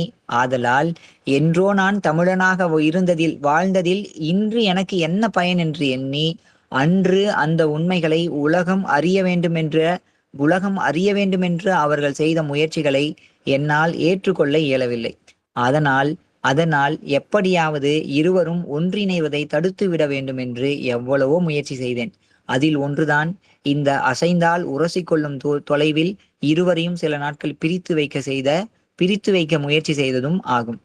அடுத்த தலைப்புமா, அசைந்தால் உரசிக்கொள்ளும் அளவு வெகு தொலைவு ஆனது. பிரிந்து இருக்க வேண்டும் என்பதால் இருவரும் எங்கெங்கோ செல்ல வேண்டியதில்லை. இருவரில் ஒருவர் அசைந்தாலும் இருவரும் உரசிக்கொள்ளும் அளவில் சில நாட்கள் பிரிந்திருந்தால் போதும் என்று அன்பு கட்டளையிட்டேன். முதலில் மறுத்த அவர்கள் என்னை மிகவும் நல்லவன் என்று நம்பியதால் சில நாட்கள் பிரிந்திருக்க ஒப்புக்கொண்டனர். ஒருவர் அசைந்தாலும் இருவரும் உரசிக்கொள்ளும் அளவே அவர்களுக்கு இடையேயான சிறு இடைவெளி என்றாலும் அந்த மிக அருகில் என்பது மிக உயர்ந்த நோக்கங்களை நிறைவேற்றிக் கொள்வதற்காக முயன்ற அவர்களுக்கு வெகு தொலைவு என்பதை அவர்கள் கொண்ட பெரும் துன்பங்களை கண்டு அறிந்து கொண்ட நண்பன் ஒருவன் அதிலிருந்து ஒன்றை கற்றுக்கொண்டதாக கூறி நிலையாக பிரித்து ஒழிக்க முயன்று கொண்டிருந்த என்னை அழைத்து சென்றான். அடுத்த தலைப்புமா, தான் கற்ற பாடங்களை நான் கற்க ஒப்பித்தான். வெவ்வேறு நாடுகளில் இப்பதான் வந்துட்டு அவங்க யாருங்கிற கதை வந்துட்டு இப்பதான் வந்துட்டு செய்தியா வருமா. இது வரைக்கும் நாம இந்த இந்த இந்த படம் இது வந்துட்டு ஒரு படத்தோட திரைக்கதைமா. இது இறைவன் அப்படிதான் இதை எழுதி முடிச்ச பிறகு எனக்கு உணர்த்தினா இது எப்படி இருக்கும்னா, தொடக்கத்துல இருவருன்னு இருக்கும், ஆனா பெண்ணான்னு தெரியாது. ஆண் மட்டுமா இல்ல பெண்கள் பெண்டீர் இருவரா ஆடவர் இருவரான்னு தெரியாது. ஆனா அடுத்தடுத்து வரக்குள்ள இது ஆணும் பெண்ணுன்னு தெரியும். ஒரே இடத்துல இருந்து கிளம்புன மாதிரி இருக்கும். ஆனா இல்ல, ஒரு இடத்துல இருந்து கிளம்புன மாதிரி இருக்காதுமா.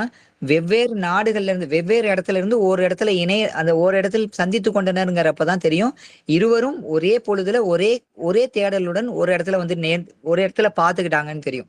ஒரே கருத்தோட ஒரு செய்தி ஒரே தேடலுடன் வந்து பாத்துக்கிட்டாங்கிறது நம்ம உணரப்பெறுவோம்.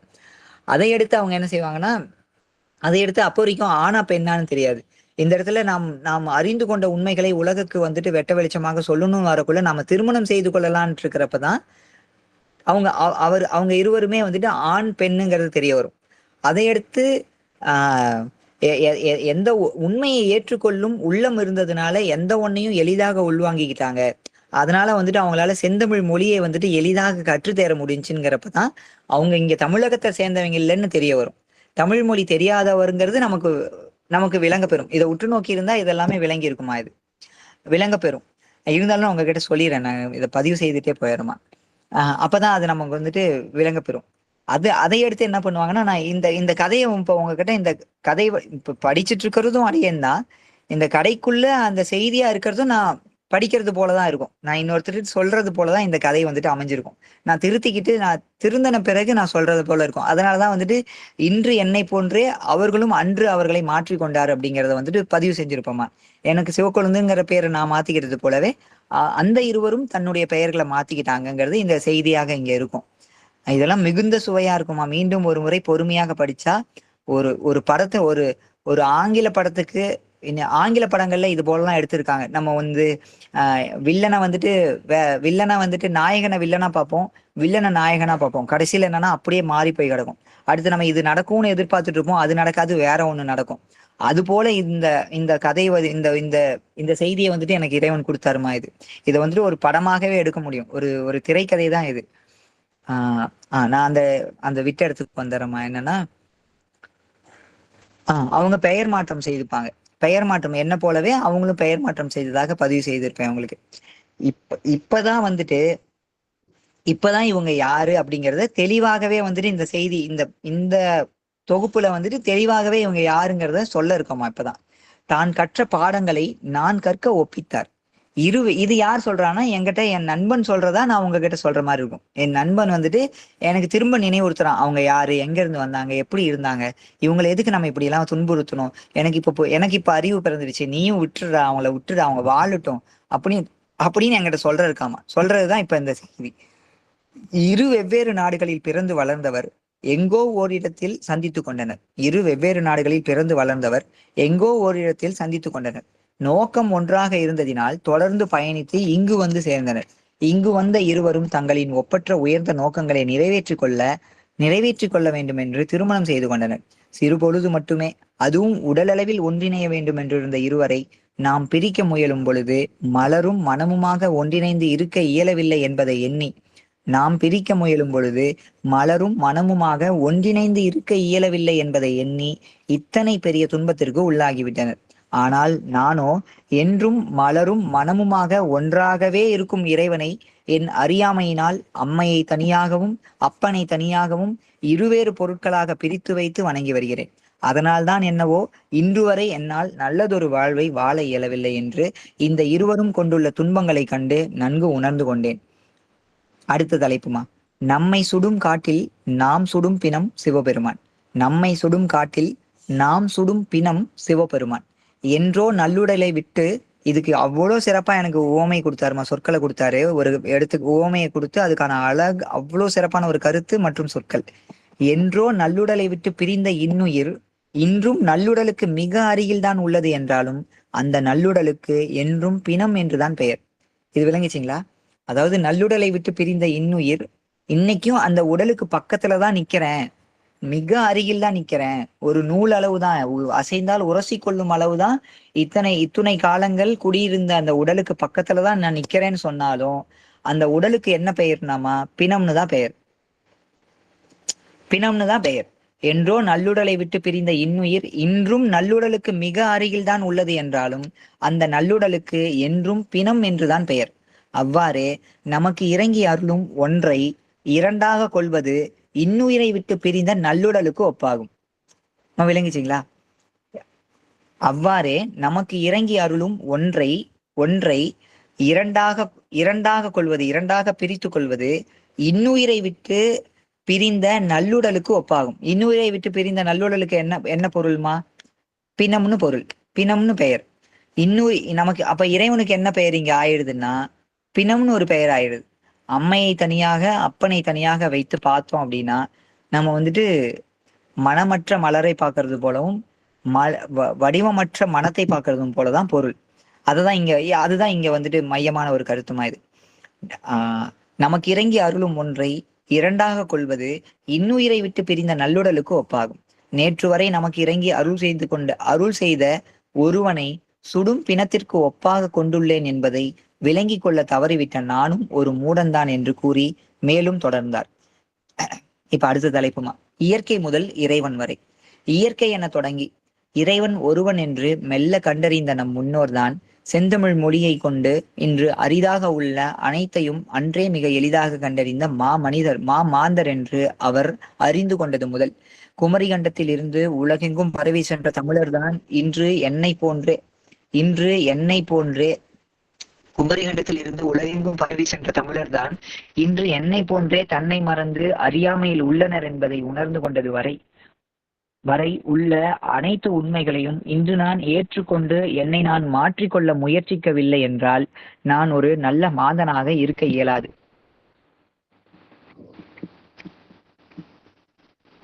ஒரே மணிக்கு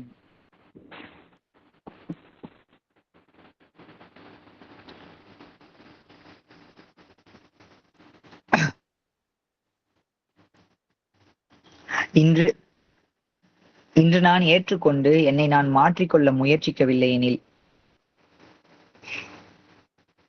குமரிகண்டத்தில் இருந்து உலகெங்கும் பரவி சென்ற தமிழர்தான் இன்று என்னை போன்றே தன்னை மறந்து அறியாமையில் உள்ளனர் என்பதை உணர்ந்து கொண்டது வரை உள்ள அனைத்து உண்மைகளையும் இன்று நான் ஏற்றுக்கொண்டு என்னை நான் மாற்றிக்கொள்ள முயற்சிக்கவில்லை என்றால் நான் ஒரு நல்ல மாந்தனாக இருக்க இயலாது.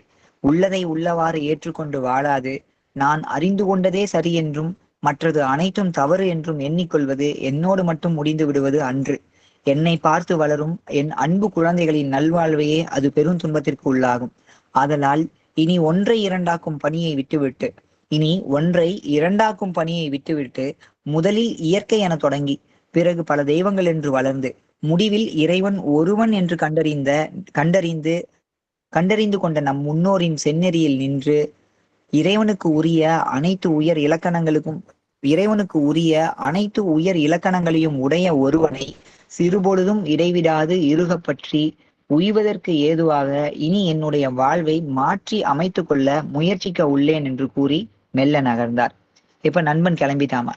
அடுத்து சிறு குறிப்பு முடிய இருக்குமா, அவ்வளவுதான். சிறு குறிப்பு, என் நண்பன் கூறிய ஒவ்வொரு சொற்களும் ஏதோ அவனுக்கு அவன் கூறிக்கொண்டது போன்று எனக்கு தோன்றவில்லை. இறைவனே அவனை கொண்டு எனக்கு உரைத்தவாறு இருந்தது. அன்றுதான் எனது அறியாமை என்னை பார்த்து வளரும் எனது அன்பு குழந்தைகளின் வாழ்வை பெரும் துன்பத்திற்கு உள்ளாக்கும் என்பதை உணர்ந்து கொண்ட நானும் உயிர்கட்கு அன்பு செய்து இறைவனை இறுகப்பற்றும் எளிய வழியை கொண்டு செம்பொருளை வழிபாடு செய்ய தொடங்கினேன். அத்துடன் எனது அன்பு குழந்தைகள் முன் செய்த வினைகள் அனைத்தும் அவர்களை பின்தொடரும்.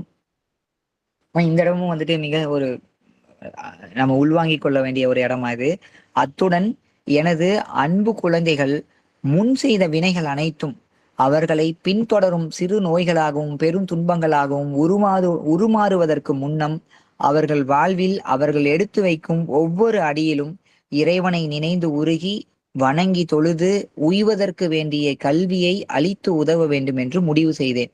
நான் ஒரு தமிழன் என்பதை நன்கு உணர்ந்து கொண்ட இன்று தமிழரின் நெறி வாழ உதவிடும் உயிர் வாழ வேண்டும் என்று நான் ஒரு தமிழன் என்பதை நன்கு உணர்ந்து கொண்ட இன்று தமிழரின் நெறி வாழ உதவிடும் உயிர் வாழ வேண்டும் என்று அன்பும் அறிவும் இணைந்து அருளை பெறுவதற்கான அத்துணை ஏற்பாடுகளையும் செய்வதற்கு சென்று வருகிறேன். அதாவது இந்த இடத்துல தாம பெயர் சொல்றோம். அங்க பெயர் என்ன போலவே அவங்களும் பெயர் மாற்றம் செஞ்சுட்டோன்னு சொன்னா இல்லைங்களா, அவங்க அந்த இருவரும் பெயர் மாற்றம் செஞ்சுக்கிட்டாங்க, பெயர் மாற்றம் செய்து மகிழ்வடைந்தாங்கன்ட்டு அவங்களுடைய பெயரை இங்கதான் சொல்றேன் உங்களுக்கு. நான் ஒரு தமிழன் என்பதை உணர்ந்து கொண்ட இன்று தமிழரின் நெறிவாழ உதவிடும் உயிர் வாழ வேண்டும் என்று அன்பும் அறிவும், அவங்களுடைய பெயரை என்னவா, கணவன் மனைவி அவன் வந்திருந்த அந்த ஆணும் பெண்ணும் எப்படி என்ன பெயர் மாட்டிக்கிட்டாங்கன்னா அன்பு அறிவுங்கிற பெயர் மாட்டிக்கிட்டாங்கம்மா. அவங்க இருவரும் இணைந்து பெற்றுக்கொள்ளும் பிள்ளைக்கு அருள்னு பேரு. அதுதான் அன்பும் அறிவும் இணைந்து அருளை பெறுவதற்கான, அதாவது அருள்னா குழந்தை, அன்பும் அறிவும் இணைந்து அருளை பெறுவதற்கான அத்துணை ஏற்பாடுகளையும் செய்வதற்கு சென்று வருகிறேன். இத்துணை பொழுது இப்ப முடிவுரைமா, இப்ப நிகழ்ச்சி முடியற்கு இத்துணை பொழுது பெருமான் திருவாய் மலர்ந்து அருள அவன் திருவடி கீழ் அமர்ந்து எழுதியதை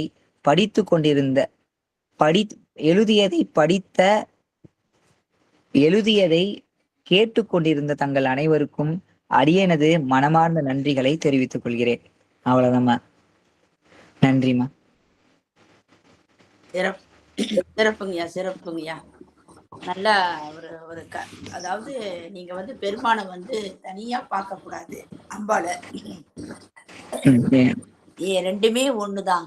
அதாவது ஒரே இதான் பிரிச்சு பார்க்காம நம்ம பெருமானை ஒன்றாதான் பார்க்கணும் அப்படின்ற கருத்தை தான் இப்ப ஒரு கதை மூலமா கொண்டு அது உணர்ந்து. ஆமா, ரைட். அதானங்கய்யா நான் சொல்றது.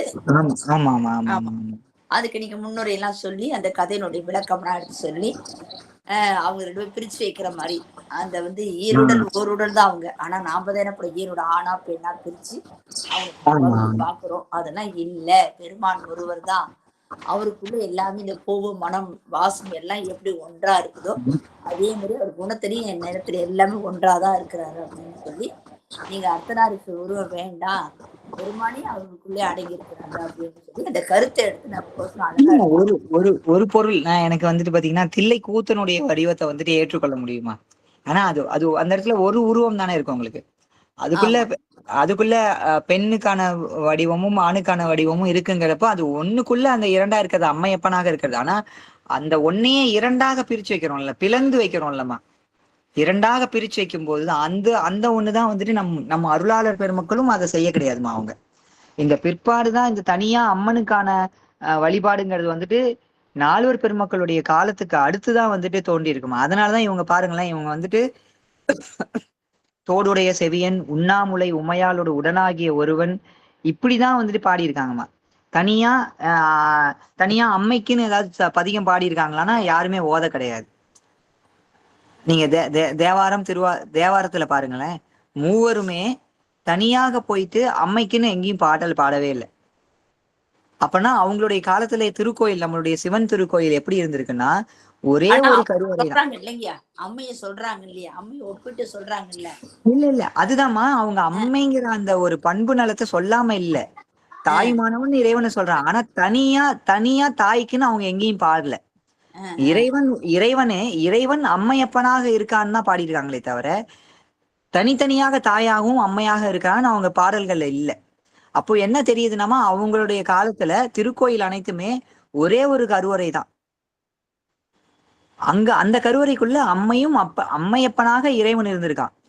அடுத்து வந்த இந்த படையெடுப்புகள், அடுத்து வந்த அந்த திரிபுகள்ல தான் பாத்தீங்கன்னா தனியா இந்த அம்மன் வழிபாடு மேற்கொண்ட அம்மன் மட்டுமே இறைவன் சொல்லி வழிபாடு செஞ்சவங்க இந்த திருக்கோயில்கள் எல்லாத்தையுமே தனியா அம்மைக்குன்னு ஒரு கருவறையை ஒரு கோபுரம், அதுக்கு ஒரு கருவறைன்னு உருவாக்கி இருக்காங்க. இது அடுத்து இதன் மூலியமா நம்ம இது சார்ந்து இயங்குறவங்க நிறைய பேர் பேச கேட்டிருக்கோமா. இது அடியனுக்கு இறைவன் உணர்த்தின ஒண்ணு. என்ன இப்படி நான் ஒன்னாதாண்டா இருக்கேன், என்ன இப்படி தனித்தனியா பிரிச்சு வச்சு இங்க பாதி அங்க பாதின்ட்டு பாத்துட்டு இருக்காங்க அப்படிங்கறத அதை உணர்த்தி இந்த ஒரு கதை வடிவம். இந்த கதைக்குள்ளார இன்னைக்கு நமக்கு வேண்டிய எங்கேயோ பிறந்து வளர்ந்த இருவர் நாம யாருங்கிறத தேடி குமரிகண்டத்தினுடைய எஞ்சிய பகுதிக்கு இது என்னுடைய தாய்மொழி தமிழ் மொழி தான், இந்த உலகத்துக்கே தமிழ் மொழி தான் தாய்மொழி அப்படிங்கிறத உணர்ந்து இங்கதான் எல்லாத்துக்குமான இது நாம நாம நாம இத்தனை காலம் நம்மளுடைய வாழ்வியல் எப்படிப்பட்ட ஒண்ணா இருந்ததுன்னா, இறைவன் விதைத்த விதையில, சிறு விதையில முளைத்த பெருமரத்தின் சிறு கிளைகளாக தான் இருந்திருக்கோம். நாம சிறு கிளைகளை பிடிச்சு தொங்கிட்டு இருந்திருக்கோம். அதனாலதான் சிறு கிளைகள் குறுகிய காலத்துல பட்டு போயிரும். நம்முடைய வாழ்க்கையும் அது போல. அதனாலதான் இப்படி இருந்திருக்கு. நமக்கு ஒரு நிறைவில்லாத ஒரு வாழ்க்கையை நம்ம வாழ்ந்திருக்கோம். ஆனா நம்ம பிரிக்க வேண்டியது ஆணிவேர். இறைவன் விதைத்த சிறு விதையில் முளைத்த பெருமரத்தின் ஆணிவேரை பிரிக்கணும். ஆணிவேரை பிடிச்சாதான் நம்ம நிறைவான ஒரு வாழ்க்கையை வாழ முடியும்ட்டு இங்க தமிழ்நாடுக்கு வந்துட்டு அதை தெரிஞ்சுக்கிறாங்க. மெல்ல வந்துட்டு தமிழ் மொழியை இந்த எது உண்மையோ அதை ஏற்றுக்கொள்ளக்கூடிய உள்ளம் இருந்ததுனால அவங்க எளிதிலேயே வந்துட்டு செந்தமிழ் மொழியை கற்றுத்தேர்றாங்க. கற்றுத்தேர்ந்து தான் கண்டறிந்த அத்துணை உண்மைகளையும் வந்துட்டு மக்களுக்கு கொண்டு போய் சேர்க்கணுங்கிறப்ப என்ன போல பலர் வந்துட்டு அதை ஏத்துக்கவே இல்லைமா. இந்த மூலையில என்ன போல யாரும் அங்க ஏத்துக்க கிடையாது. அவங்களை எப்படியாவது பிரிக்கணும்னு நான் முயற்சி பண்றேன். அந்த முயற்சியில தான் அவங்க திருமணத்துக்கு அடுத்து அவங்களுடைய முதலிரவுல அவங்கள பிரிச்சணும்னு முயற்சி பண்றேன். அந்த இடத்துல அவங்க அந்த சிறிய அசைந்தால் உரசி கொள்ளும் அளவுதான் அவங்கள பிரிச்சிருக்கேன். ஆனா அவங்களுடைய நோக்கத்தை நிறைவேற்றி கொள்ள, பெரிய ஒரு நோக்கத்தை, ஒப்பற்ற உயர்ந்த நோக்கத்தை நிறைவேற்றி கொள்ள முடியலங்கிறப்ப அவங்களுக்கு அந்த சிறு இடைவெளி வந்துட்டு மிக தொலைவா அவங்களுக்கு படுது. பெரும் துன்பமா இருக்கு. இதை பார்த்துட்டு இருந்த என் கூடவே கூட்டு களவாணி அவன் பார்த்துட்டு இருந்தவனுக்கு அவனுக்கு ஒரு விழிப்பு ஏற்பட்டு நாம இப்படிதான் இந்த ஒரு சின்ன ஒரு இடைவெளியவே வந்துட்டு அவங்களால பிரிச்சு வச்சிருக்கோம், தாங்க முடியலங்கிறப்போ இறைவன் ஒருவன் அவனை வந்துட்டு நான் ஒன்னா இருக்கிற ஒன்ன 2, 3, 4, 5, 6 இப்படி எல்லாம் பிரிச்சு வச்சிருக்கமே அவனுக்கு எப்படி இருந்திருக்கும் அப்படிங்கறது அவனுக்குள்ள அந்த ஒரு பொறி அவனுக்கு தட்டுது. அதை தொடர்ந்து என்னை தனியா கூட்டு போயிட்டு இந்த செய்தியெல்லாம் சொல்றான். அவங்க இப்படி எல்லாம் இங்க இருந்து வந்து இங்க இப்படி ஒரு வாழ்க்கையை வாழணும்னு நினைக்கிறாங்க, எதுக்குடா அவனை பிரிக்கணும், விட்டுறலாம் அப்படின்னு சொல்லி எனக்கு ஒரு அறிவுரை சொல்றான். அவன் சொன்ன பிறகு அவன் என்ன சொல்லி சொல்றான், நம்மளை பார்த்து நம்மளோட இந்த வாழ்க்கை நம்மளோட போயிடாது, நம்மளை பார்த்து வளரக்கூடிய நம்முடைய அடுத்த தலைமுறைக்கான ஒண்ணா இருக்கும். அதனால நாம இப்ப நம்மளை திருத்திக்கலாம். நான் திருத்திக்கிறேன், நான் திருத்திக்கிறேன்னு சொல்லிட்டு நீ திருத்தி கொண்டு அவன் சொல்லாம சொல்லிட்டான். அதை விளங்கிக்கிட்டு அடியேனும் வந்துட்டு என்னுடைய அடுத்த தலைமுறைக்காக வந்துட்டு நான் மாத்திக்கிறேமா. நான் உண்மையில வந்துட்டு இது வரைக்கும் நான் வேற எந்த பெயர்ல கன்னடனாக வளர்ந்திருந்தாலும், தெலுங்கனாக வளர்ந்திருந்தாலும், மலையாளியாக வளர்ந்திருந்தாலும், சீனனாக வளர்ந்திருந்தாலும், அமெரிக்கனாக வளர்ந்திருந்தாலும், சப்பானியனாக வளர்ந்திருந்தாலும், இன்னைக்கு நான் உண்மையில தமிழன் அப்படிங்கிறத உணர்ந்துட்டு நான் உணர்ந்தது மட்டும் இல்லாம என்னோட அடுத்த தலைமுறையும் வந்துட்டு தமிழராகவே வளர்த்தணுங்கிற முடிவெடுத்து அவங்கள வந்துட்டு அது மட்டும் இல்லாம நான் ஈன்றெடுத்த மக்களின் வினைகள், அவங்க முன் செய்த வினைகள், முற்பிறப்புகள்ல செய்த வினைகள் ஒருபோதும் அவங்கள பின்தொடரக்கூடிய இடராக மாறிவிடக் கூடாதுன்ட்டு அவங்களுடைய வாழ்வியலை வந்துட்டு கல்வியில இருந்தே அவங்களுக்கு மாற்றம் செய்யணும்னு முடிவு செய்து நான் திருத்திக்கிறேம்மா. இப்படிதான் அதை வந்துட்டு முடிச்சிருக்கோம். இது அவ்வளோ சிறப்பா கொடுத்த ஒண்ணு. இது வந்துட்டு அடியன் வாழ்க்கையில போதும், இந்த ஒண்ணு போதும் அப்படிங்கிற அளவுல பெருமான் கொடுத்த ஒண்ணுமா இது அடியனுக்கு. நன்றி நன்றி. இது அவன் உணர்த்த இவன் எழுதியதுல ஒண்ணுமா இது ஒண்ணு. இன்னும் நிறைய இருக்குமா, இது நிறைய. இதே போல பெரும் இந்த ஒன்ன இப்படியும் சொல்லலாமா, இப்படியும் கொண்டு வர முடியுமா, இதுக்குள்ள இத்தனையும் வைக்கலாமா, தமிழ் மொழி பெருமை, தமிழர் மரபு வாழ்வியல் பெருமை, தமிழர் மெய்யியலுடைய பெருமை, இந்த ஒண்ணுக்குள்ள இப்படியும் வைக்க முடியுமாங்கிற அளவுல வியந்து பார்க்கக்கூடிய ஒண்ணா இதே போல இன்னும் நிறைய இருக்குமா. ஒவ்வொரு தலைப்பு கீழையும் அப்படிப்பட்ட ஒண்ணுதான் இருக்கு. குறிப்பா தவம் தவறானது, கருவிலே திருவுடையார், நல்வினை ஈட்டும் தொழில், பெற்ற பெரும் பேரு, இதுவன்றி அதுவன்று, களப்பணி, முளைத்தன விதைகள், தொழும் பணி எழச் செய்யும், இது போல கிட்டத்தட்ட ஒரு 50 to 100 தலைப்புகள் இருக்குமா. எல்லாமே இதே போல இருக்கும். இதே போல ஒரு இந்த பாடலுக்கு இப்படி ஒரு விளக்கம் இருக்குமா, இந்த விளக்கத்துக்குள்ள இந்த செய்திகள்லாம் வைக்கலாமா, இப்படி ஒண்ணு தேவைதானா, ஆனா நல்லா இருக்கே அப்படிங்கிற அளவுல நம்ம எண்ணி மகிழக்கூடிய ஒண்ணாக அடுத்தடுத்த தலைப்புகள் அப்படி இருக்குமா இன்னும். ஆமா, அதுல ஒண்ணு இந்த ஒரே ஒரு தலைப்பு. நான் இதை இன்னும் விரிச்சு சொல்லணும். சொல்லுங்கய்யா. இதை இன்னும் விரிச்சு சொல்லலாமா. அதான் நான் இந்த பணி சூழல் தாமா இந்த நாளைக்கு நிகழ்வு. நான் எந்த ஒரு முன்னேற்பாடும் கிடையாது. இதை இன்னும் திட்டமிட்டு ஒரு எழுதி அதாவது குறிப்பெல்லாம் எடுத்துக்கிட்டு பேசணும்னு இருந்தா நினைவு அந்த எனக்கு இது வந்துட்டு கிட்டத்தட்ட தொடங்கி தொடங்கி 6 மாதங்கள் ஆச்சுமா இதை எழுதி முடிக்கிறதுக்கு. இதுக்கு இடையில நிறைய உணர்த்தி, நிறைய தலைப்பு கீழே நிறைய அடியன் வாழ்க்கையில ஒரு திருவிளையாடல் செஞ்சு, அதை எடுத்து அதுக்காக ஒரு கருத்து, அதுக்கான ஒரு செய்தி பாடல்னு கொடுத்து, அது ஒரு தலைப்பு, ஒரு முன்னுரை, ஒரு பாடல் விளக்கம்னு எழுதி பதிவுலாம் பண்ணியிருக்கோம் உங்களுக்கு. இது மெல்ல மெல்ல இது எப்படின்னா, அருளாளருடைய நிலைப்பாட்டு வந்து பாத்தீங்கன்னா அவங்களுக்குள்ள இறங்கும் போதே முழுமையா இறங்கிடும். எனக்கு அடியனுக்கு எப்படின்னா, உச்சி வழியாவோ உள்ளத்திலோ உணரும் பெறும்போது அந்த தடை ஏற்படும். அதாவது ஐயா சேக்கிழார் பெருமானுக்கு சொல்லுவாங்க, உலகலாம்னு அந்த ஒரு சொல்லி எடுத்து கொடுத்த பிறகுதான் அவர் அடுத்து தொடர்ந்தாரு அப்படின்னு சொல்லிட்டு. பித்தா பிறை சூடின்னு எடுத்து கொடுத்த பிறகுதான் நம்பியார் ஒரு தொடர்ந்தாண்டு. அவங்க ஒரு சொல்ல எடுத்து கொடுத்துட்டா அடுத்து பத்திய முடிச்சிருவாங்கம்மா. இங்க அப்படி கிடையாது.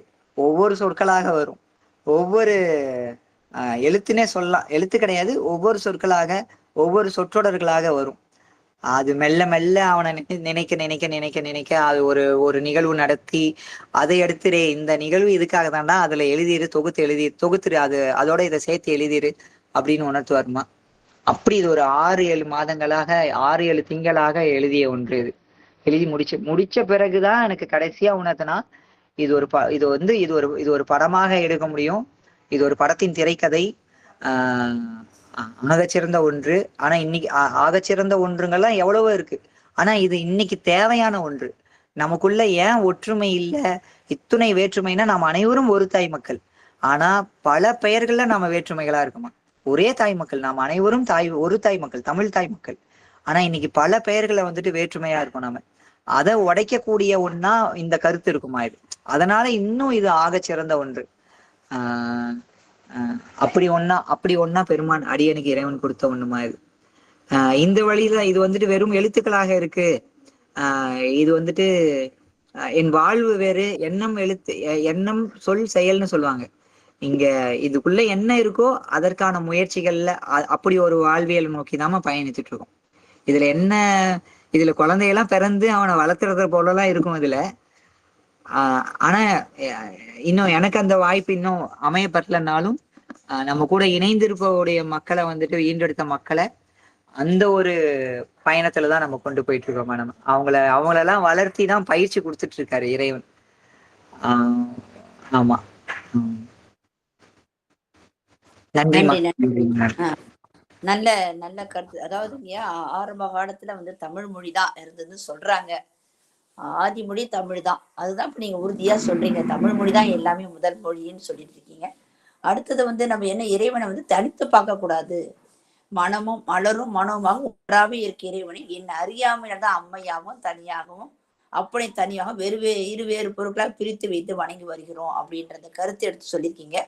ஆனா எனக்கு தெரிஞ்ச 2000 ஆண்டுகளுக்கு முன்னால அம்மைக்கு சிலை கிடையாது, கோயில் கிடையாது. நடுவுல தான் அந்த வகுத்து வேற கோயிலா நம்ம வகுத்து வச்சிருக்கோம் தான் நானும் படிச்சிருக்கிறேன். ஆனா சிவபெருமான் ஒரே ஒண்ணுதான். அதுக்கப்புறம் தான் அம்மையார் கோயில் வந்து வச்சிருக்குதான் நானும் கேள்விப்பட்டிருக்கேங்கய்யா. நீங்க அந்த கருத்தை முன்னிட்டு இப்ப கொண்டு வரீங்க. அவர் ஒண்ணுமே எல்லாமே அவங்கதான், அதுலயே அடங்கிடுச்சு அப்படி. நம்ம தேவாரத்துல படிக்கல உமை ஒரு பாகன் தான் வரும். உமை ஒரு பாகனாதான் அம்மை அப்பனாக இப்படிதான் பாடலும் வரும். நானும் கவனிச்சிருக்கிறேன். சிறப்புங்கய்யா, நன்றி நன்றி. ரொம்ப அருமையான ஒரு கருத்து எடுத்து போயிருக்கிறீங்க. அது எந்த அளவுக்கு அவங்க அடியார் பெருமக்கள்லாம் உணர்ந்திருக்கிறாங்கன்றது அவங்களுடைய கருத்து வச்சுதான் நமக்கு கணிக்க முடியும். வாழ்த்து பாடல் பாடி முடிச்சுட்டு நிறைவு செய்யறோம். அடுத்த அடியாருக்கெல்லாம் வாய்ப்பு உண்டு. யாரும் உங்க கருத்தை சொல்லிட்டு நீங்க போங்க. புரியலனாலும் அடியனை நம்ம கேளுங்க, ஐயாட்டு கேள்வி கேட்டு பதில் சொல்லலாம். சிவாய நம. வான்முகில் வளாது பெய்க, மடி வளம் சுரக்க, மன்னன் கோன்முறை அரசு செய்க, குறைவிலாது உயிர்கள் வாழ்க, நான்மறை அறங்கள் ஓங்க, நல்தவம் வேள்வி மல்க, மேன்மைக்குள் சைவ நீதி விளங்குக உலகமெல்லாம், மேன்மைக்குள் சைவ நீதி விளங்குக உலகமெல்லாம், ஆறிரு தடந்தோள் வாழ்க, ஆறுமுகம் வாழ்க, வெற்பை கூறுசை தனிவேல் வாழ்க, கொக்குடம் வாழ்க, செவ்வேல் ஏரிய மங்கை வாழ்க, யானை தன் அணங்கு வாழ்க, மாறிலா வள்ளி வாழ்க, வாழ்க சீரடியார் எல்லாம், மாறிலா வள்ளி வாழ்க, வாழ்க சீரடியார் எல்லாம், வாழ்க சீரடியார் எல்லாம். திருச்சிற்றம்பலம். சிவாய நம. அடியார்னு உங்களுடைய கருத்து சொல்லலாங்கம்மா. உங்களுடைய கருத்து புரியலனான்னு கேட்கலாம், புரிந்தா தெரிஞ்ச வரைக்கும் உங்களுடைய கருத்தை பரிமாற்றம் பண்ணிக்கலாம். சிவாய நம. யார் பேசுறீங்க? நான் மகாலட்சுமி பேசுறேங்கம்மா. பேசுங்கம்மா. ரொம்ப சிறப்பா இருந்துச்சுங்கம்மா. நான் இன்னைக்குதான் ஃபர்ஸ்ட் டைம் இணைஞ்சிருக்கேன். ஐயா பத்தி என்ன அதிகமா தெரியாது. ஆனா அவர் சொன்னதுல அருள், அன்பு, அன்பும் அறிவும் சேர்ந்து அருள் என்ற குழந்தை பிறக்கும் அப்படின்னு சொல்றது ரொம்ப விசேஷமான ஒண்ணு. எனக்கு அவர் சொன்னதெல்லாம் புரிஞ்சது, நல்லா இருந்துச்சு, சிறப்பா இருந்துச்சு. வாழ்காலமுடன். மற்றடியார் யார பேசலாமே. அம்மா சிவாய நமங்கம்மா.